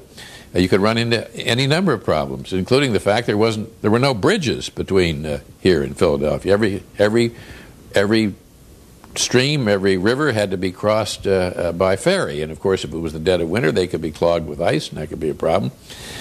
So when messages were carried back and forth, and particularly when letters were carried back and forth, whether from Philadelphia to here or from here to Europe, you never knew how long that communication was going to take to get there, or if it would get there if you were sending it by ship. As we said earlier, Abigail Brown, who is an Adams descendant, has been standing on the porch on a very breezy day. Hello, Abigail Brown. Good morning. How are you? I am very well, thank you. How do you descend from this family? I am a 7th generation John Adams, John Quincy, Charles Francis I, John Quincy II, Abigail Adams Homans, Fanny Homans Mason, and me. What has it meant being an Adams descendant? Oh, it has meant so much. It has meant being part of this wonderful place and knowing it from the time I can remember. It means being connected to education and public service. It means being connected to history and to Quincy. And I've never spent a night in Quincy, but this feels like home. Where do you live? I live in Boston and mostly on the North Shore of Boston and Beverly Farms. And how often does an Adams family group get together? As a whole group, about once a year at the Adams Picnic in the fall. Where do you do that? Here in the carriage house and on the grounds. There's a picture on our screen of one of your previous reunions. How many people get together when you do this? Oh, it can vary. I really can't tell you, but it's a lot. Because we've now got probably 4 or 5 generations still alive.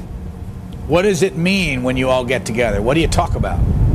We talk about what's happened. We're people. We talk about what we're doing. We talk about our connection to this house.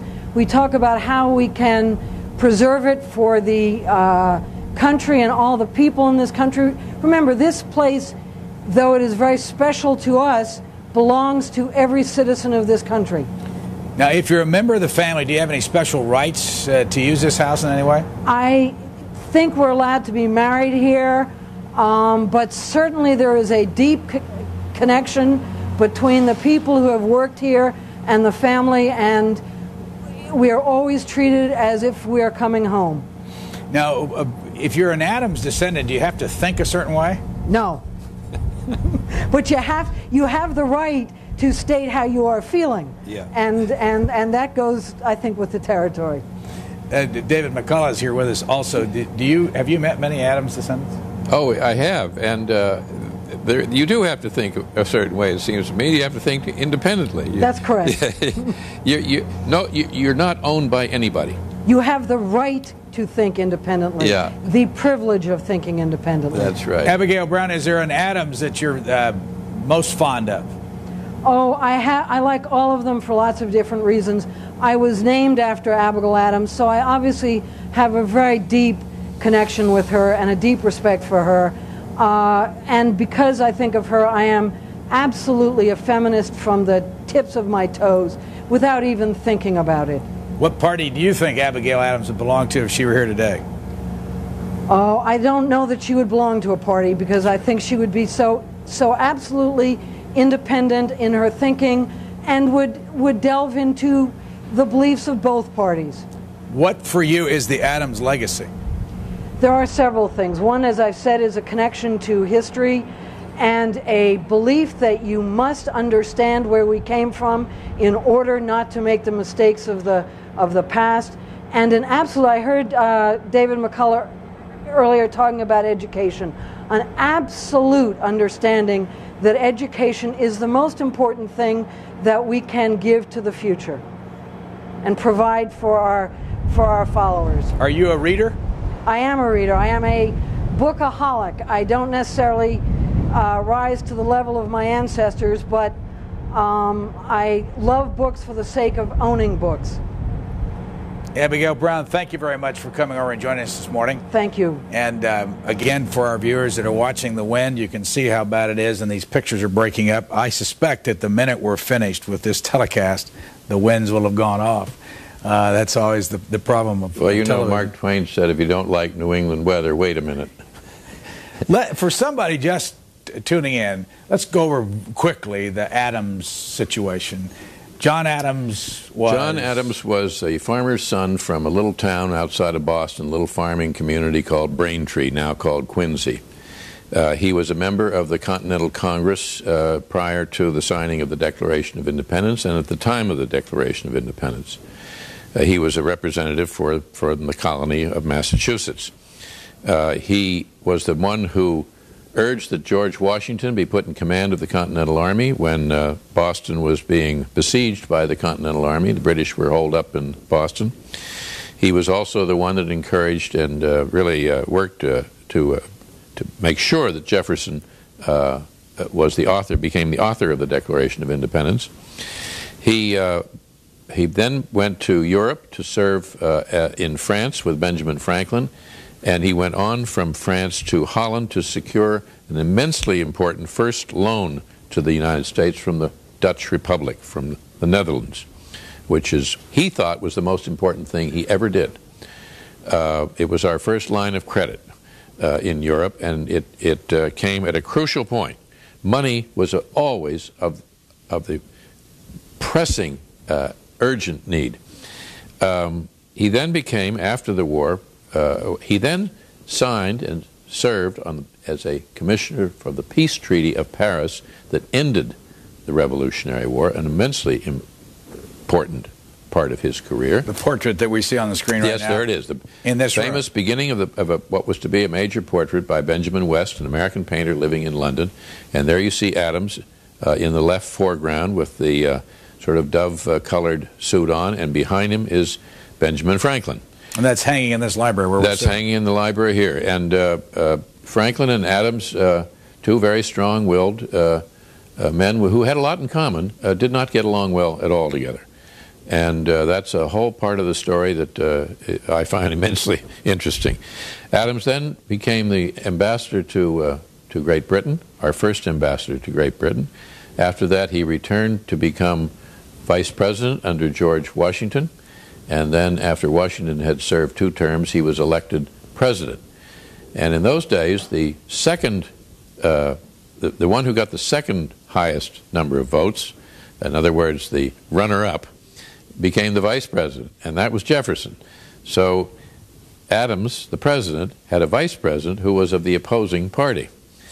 So these two political opponents were locked together in the same administration. And when the Adams' term ended and Adams ran for his second term, he was defeated by Jefferson, who then served for 2 terms. Adams returned to this house, to where we are today, and in 1801, and stayed here, lived out the rest of his life.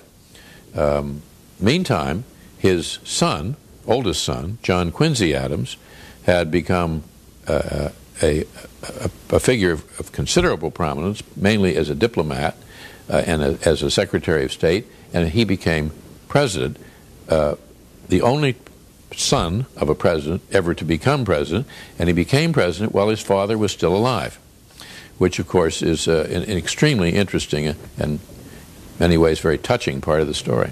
John Adams was one of 14 men who served as vice president and then went on to be president. We are here at the Adams Historical Site, the home where they all lived, and we have our school bus here. We have the satellite uplink having trouble this morning. We have on the screen right now, you can see the actual home itself, and off to the left of that is the library where we are located with our little studio. In 1870 by Charles Francis Adams, in which there are some 14,000 books. And we want to point out to you, if you are an educator, you are a teacher, and you want to teach this in your schools and want to connect with our C-SPAN in the Classroom organization, we'll give you a telephone number you can call at 202-626-4858. It's on the screen. Also, the website address is cspan.org/classroom. Again, the telephone number is 202-626-4858. Also, our cameras are in the Brooks Adams room. And are you aware of the story of the mastectomy of Nabby, which occurred in that room? Yes, Nabby Adams Smith, John and Abigail Adams' adored oldest child, and only daughter, contracted cancer of the breast, and the mastectomy was performed here in this room, her parents' home. She had come home to be with her mother when Nabby was so desperately ill, and of course it was horrible. No anesthetic? No, and terrible. This was in about 1811, and she lived for a few more years, died of the cancer, returned. About what age? In 1813. She would have been in her 40s, I guess. Maybe she was older. I have to do the math. She was a young woman, and she and her mother were very close. If you took all the men out of the Adams family story, or took all the men out of these houses, these buildings, just the life, the minds, the written records, the stories of the women would be enough to make one want to be here and know more about it. Summit, New Jersey, thank you for waiting. You're on the air. Hi, my question for Mr. McCullough is a political party question. You had mentioned earlier that Jefferson Republicans then became the Democrats were concerned with, one of the concerns was in returning power, keeping power in the states, as opposed to Adams Federalists, who it was important to them to have the federal government strong and maintaining the Union. And I just wanted to know if you felt that, in comparison with today's parties, even though Jefferson's Republicans became the Democrats, that might be more in key with today's Republicans in returning, in a general principle of returning power to the states, as the Federalists compare with today's Democrats in maintaining a strong federal government, if you thought that was a reasonably accurate depiction. Well, the simplest analogy, but it wouldn't be very accurate, in my view, would be to say that the Republican Party of then, it was the Democratic Party today, and the Federalist Party of then was the Republican Party of today, because along with a strong national government, the Federalists were more inclined to favor the development of industry, of trade, of commerce, of a national bank. And the driving figure for the Federalist Party in this period, after Washington's presidency was over, was Alexander Hamilton, one of the most brilliant and most interesting figures in the whole story. And one thing that Adams and Jefferson had in common, even when they were at odds with each other, was their dislike of Alexander Hamilton. And Adams had very good reason to dislike Hamilton, because Hamilton wrote a really scathing letter which became public about declaring that Adams was unfit for office, and attacking him for the kind of personality he had and his erratic mind and so forth. It was really it was so outrageous, it was so savage an attack, almost out of the blue, against Adams, that it wound up doing Hamilton more harm than it did Adams. John Adams is one of 6 presidents who attended Harvard. You were a Yale graduate. John Quincy Adams, Rutherford B. Hayes, Theodore Roosevelt, Franklin Roosevelt, and John Kennedy. Cameras in the bedroom of President John Adams, and if I recollect, wasn't this the room in which Abigail Adams died? Yes, it's the room in which Abigail died. That is a bed that they brought back from their time in Europe. It's from Holland. Much of the furniture here in the house is from either France or Holland or England, because of the years that they served abroad. And many of the pieces of furniture and detailing of the house, of course, dates from later generations of Adams, who, after all, carried on their own lives in their own ways in this house. But that was also John and Abigail Adams' bed, as it was John Quincy Adams and his wife's bed. This house is like a geological cross-section. You can see all the layers, all the levels of history. in a way that's not possible in other presidential houses, not possible in many other houses of any kind. Coming up in a few moments, we're going to take this camera that you're looking at right there to the study. And it's in the study that David McCullough will tell us about the death of John Adams. And we're going to have these phones open here for the next few minutes for you to join in and talk to David McCullough. Our next call comes from Tucson, Arizona. Go ahead, please. You're on the air. Yes, I was very interested because I referred to John Lucas's book on Undaunted Courage and Meriwether Lewis and the problem that Jefferson was handling in spending. I mean, getting the initial funding for supplies and expenses for the whole trip to Oregon, and his nemesis was John Adams, and they were trying to hold this from John Adams, and it came through the book quite vividly as the way Jefferson spent money, even if it wasn't his own, in comparison with John Adams. And I just wondered if you might comment on that. Well, one of the ironies about Jefferson is that he kept personal records of every cent he ever spent. Everything. They're all meticulous record books that survive. We know what he bought and what he paid for it, all down through the years. And yet he couldn't stop spending money, even when he was desperately in debt. In Europe, for example, he was buying paintings, buying books, buying scientific instruments, when he knew that he had no money to spend. And yet, in running the government as president, he was very good about not putting the country into debt. It was as if,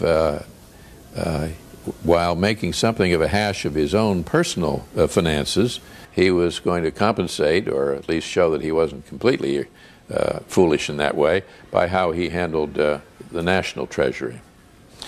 I'd like to make a point, if I could, about, we've been talking about teaching and education and books, that John Adams started as a teacher. His first job was as a teacher in a little school out in Worcester, Massachusetts, which was then pretty much in the wilds, and he never really stopped being a teacher. And many of his most eloquent and, for me, admirable letters are those to his children about their education, about what they should be reading, about why they should write, why they should keep a diary, what they should be reading, and he himself kept diaries through most of his life, unlike most of the public people of that time. Jefferson did not keep a diary. Jefferson did not write an autobiography. And of course, politicians, political leaders today rarely write letters or keep diaries. So we can know so much more about a man like John Adams. His diaries that he kept when he was keeping school out in Worcester are really wonderful, and they're in the Massachusetts Historical Society.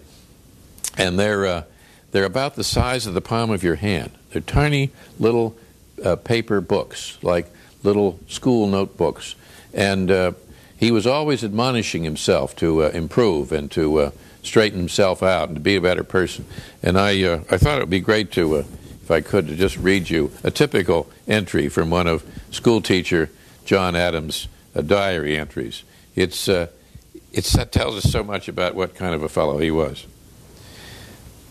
He kept school, he writes. This is July 21st, 1756. In other words, 20 years before 1776. I am now entering another year, and I am resolved not to neglect my time as I did last year. I am resolved to rise with the sun and to study scriptures on Thursday, Friday, Saturday, and Sunday mornings, and to study some Latin author the other 3 mornings. Noons, nights, I intend to read English authors. This is my fixed determination, and I will set down every neglect and every compliance with this resolution. And then the next day he writes, fast day, rose not until 7 o'clock. This is the usual fate of my resolutions. He was perfectly human. He was always setting standards or goals a little higher than he knew he could reach, but he nonetheless did so. When you work on a book like this, how much time do you end up being able to spend alone where you read and write and where do you do that? Well, I would say that more than half of the time is spent doing the reading and the writing, and in the thinking about what you're reading, and going over what you read, reading again what you read maybe 2 years before, and seeing something in it that you didn't appreciate sufficiently the first time because you didn't know enough.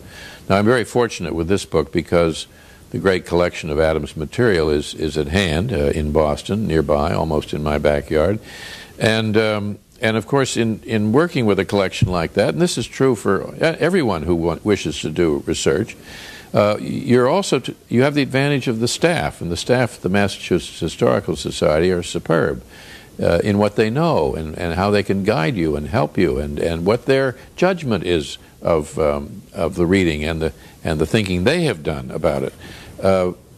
You know, I think one of the lessons of history is that there's no such thing as a self-made man or woman. Nobody ever does anything alone. It's certainly true of anyone who writes history and biography. You're immensely dependent upon, helped by, influenced, encouraged by lots of people who help you with the work of the reading and the finding things, trying to find things. One thing I do try to do is to go to the places where things happened. I really feel strongly about that. So I like to, my wife and I have been to Holland to see where Adams lived, to walk the walk, to be in the same streets where he was, to go places where, to go to the room in which he signed the treaty with the Dutch. The first treaty recognizing the existence of the United States of America by a foreign country. Except, of course, for France, but this was an immensely important thing to be in the same room and look out the same window, which is one of the effects that one has here in this house. These are the desks at which he worked. These are the windows through which he looked, and in many ways the view is not greatly changed. These were country people.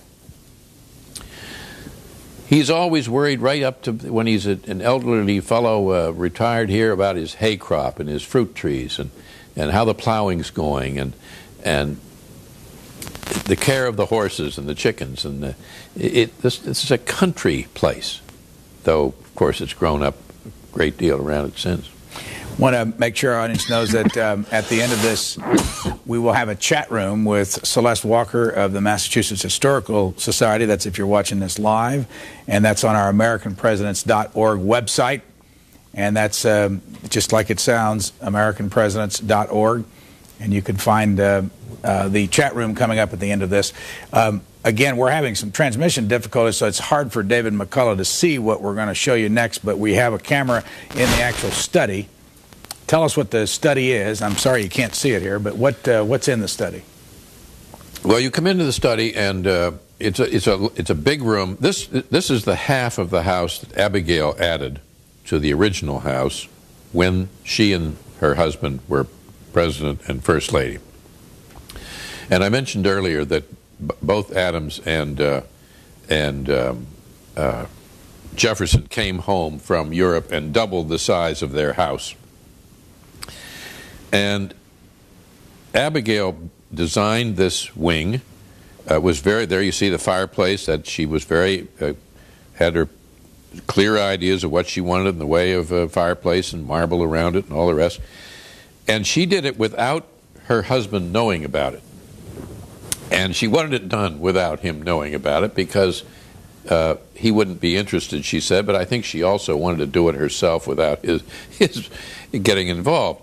And it's so different with Jefferson, of course, who comes back, and everything at Monticello has to be done exactly as Jefferson wants it. He, the great architect and designer.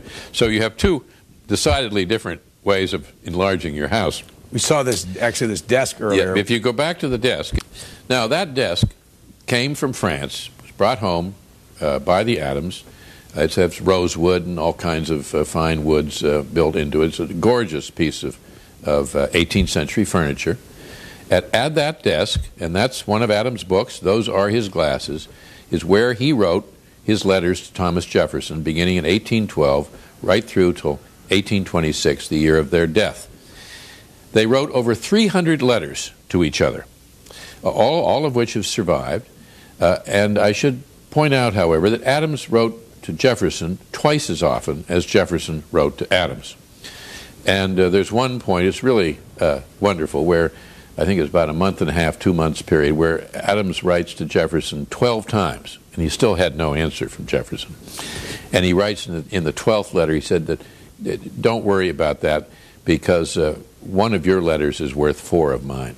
We have some video from Thomas Jefferson's Monticello, where he actually sat and wrote his letters, as you can see right here. Now, each of these men lived with their books and their writing desk. Now, here you see the bed that Jefferson died in, same day that Adams died, in that same room that we just saw here.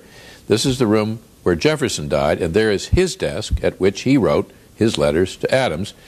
And I believe if the camera moves far enough, you're going to see a bust of John Adams watching over Jefferson's shoulder. There it is.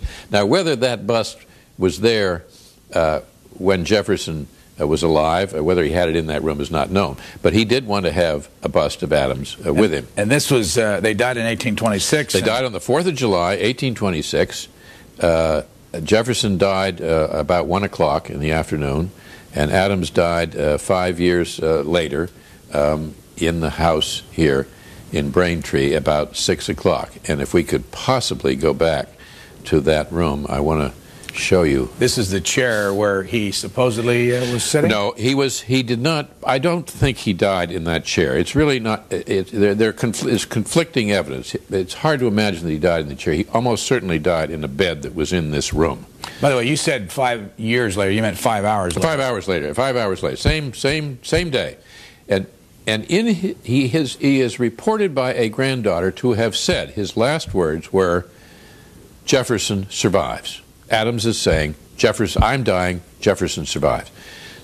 That chair is where he made he last received a delegation of townspeople who came to call on him to get a statement from him about the 50th anniversary of the Declaration of Independence, the 50 years since the 4th of July in Philadelphia, 1776. And he was sitting in that chair, and they came to him and they asked him if, and he and Jefferson both had been asked to make some kind of a statement. But what do you feel? What do you have to tell the country at this momentous anniversary? And Jefferson wrote a long, really quite eloquent piece, labored over, edited, rewritten. He really worked on it, and it's quite eloquent and quite Jeffersonian. Adams didn't write anything, but they came to him and said, "Mr. President, don't you have something to say?" And he said, "Yes, independence forever." And they said, "That's all?" He said, "Not a word more." There it is, independence forever. Bold Spring, Tennessee, for David McCullough. Go ahead, please.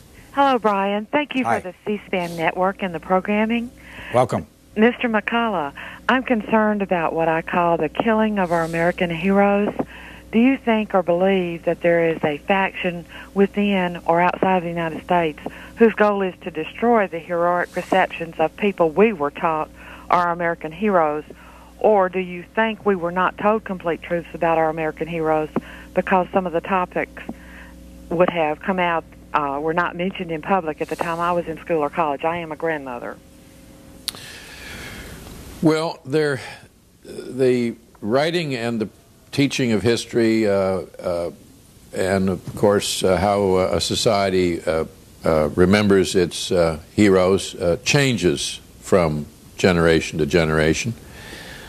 For a long time, there was sort of the great man theory of history, which, of course, meant to a large extent great white man theory of history, but that there were these luminous figures that were the telling events of times past, and that we should know all about them and why they were so admirable. Now it's more that the pendulum has swung almost as far as it can go the other way. It's not just that some historians or some writers of biography and teachers of history want to show that these people from the past had feet of clay. It's as if they want to demonstrate that they were nothing but clay. They were all clay. Of course they were all imperfect. Of course they had their times of transgression or failure or lack of foresight, kindness, virtue, whatever. But it's a matter of degree. I think the fact that these people were human beings makes those who achieved greatness all the greater. Should make them all the greater in our eyes.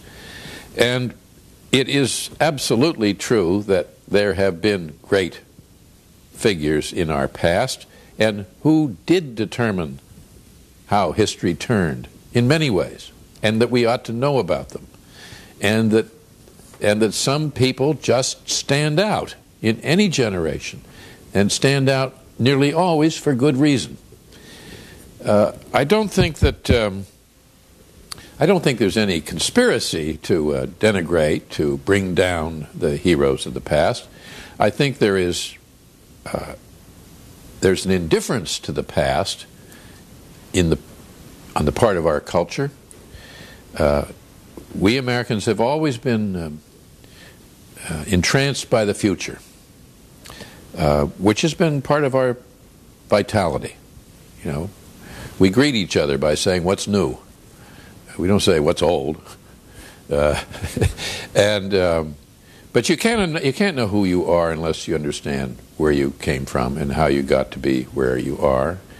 And a society can suffer from the consequences of a kind of amnesia, just as an individual could. I think that history ought to be taught and ought to be considered as a larger way of looking at life. As an extension of the experience of being alive. Why cut yourself off from all that's known about other times and other people? Why have blinders on to think that only now is the most interesting and important time? And why fall a victim to the idea that we are somehow closer to the angels than those who preceded us, that we are superior? To look down on people in the past as somehow being stupid because they didn't have all the technologies, let's say, that we have. You read those letters.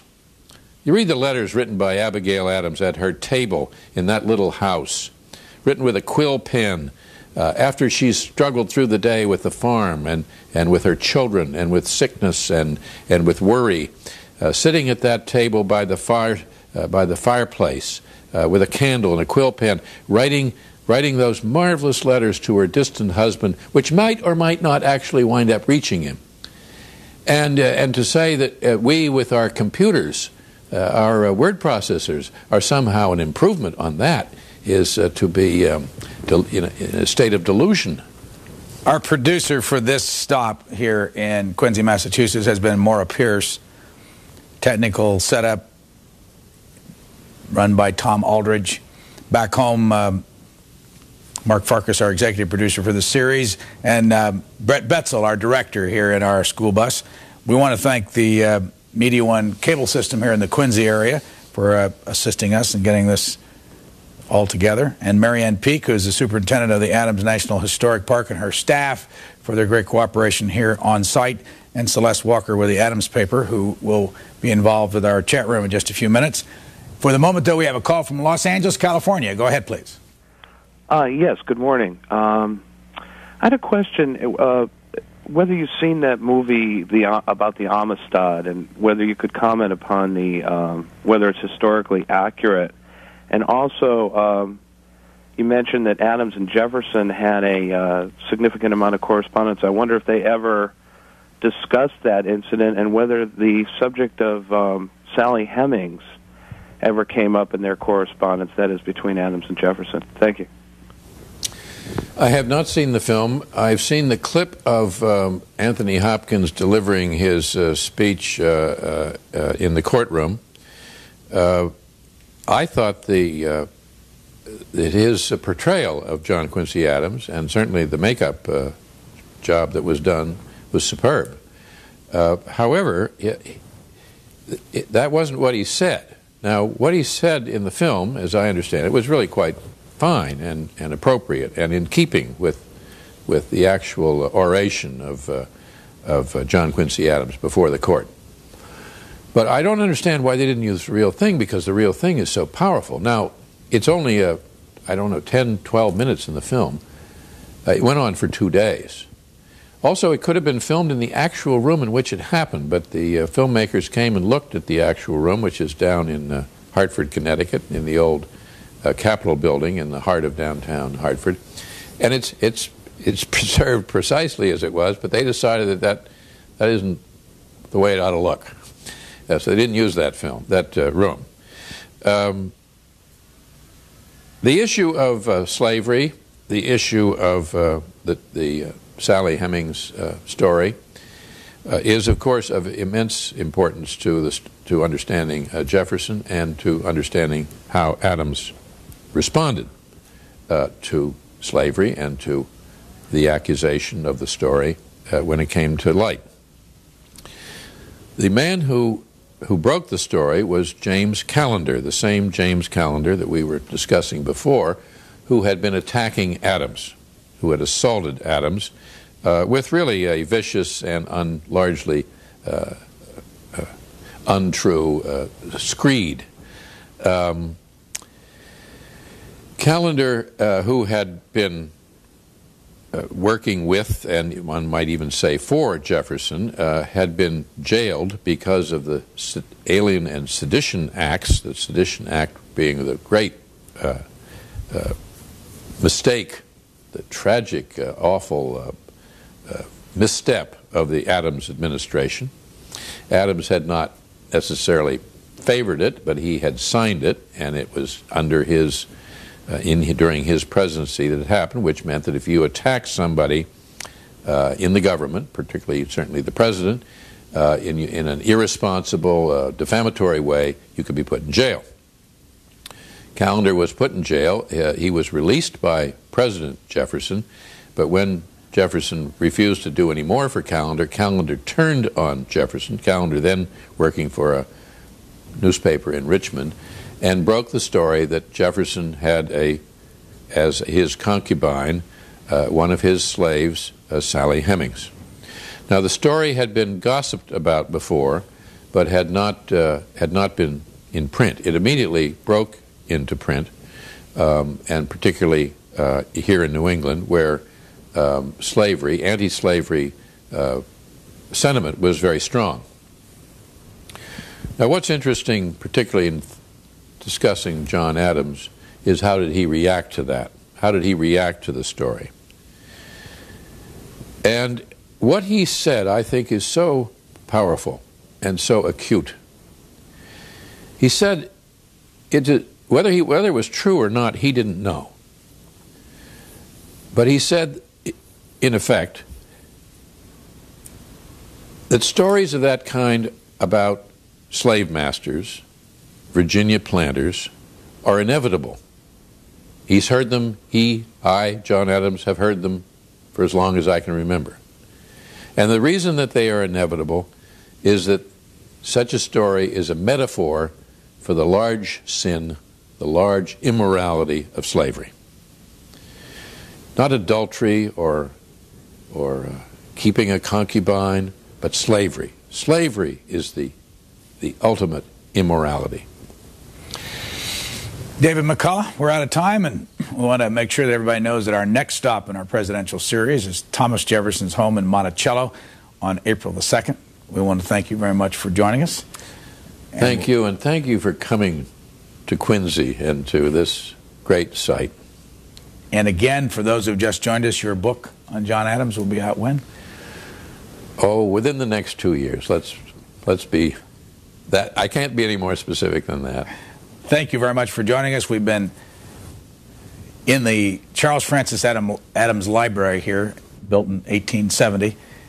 That's where our studios have been, right next to the Adams House, which is outside the door. and it's open for visitors from April 1st on here in Quincy, Massachusetts, just a short 8-9 miles from Boston and not much farther from the Boston airport. Thanks for joining us.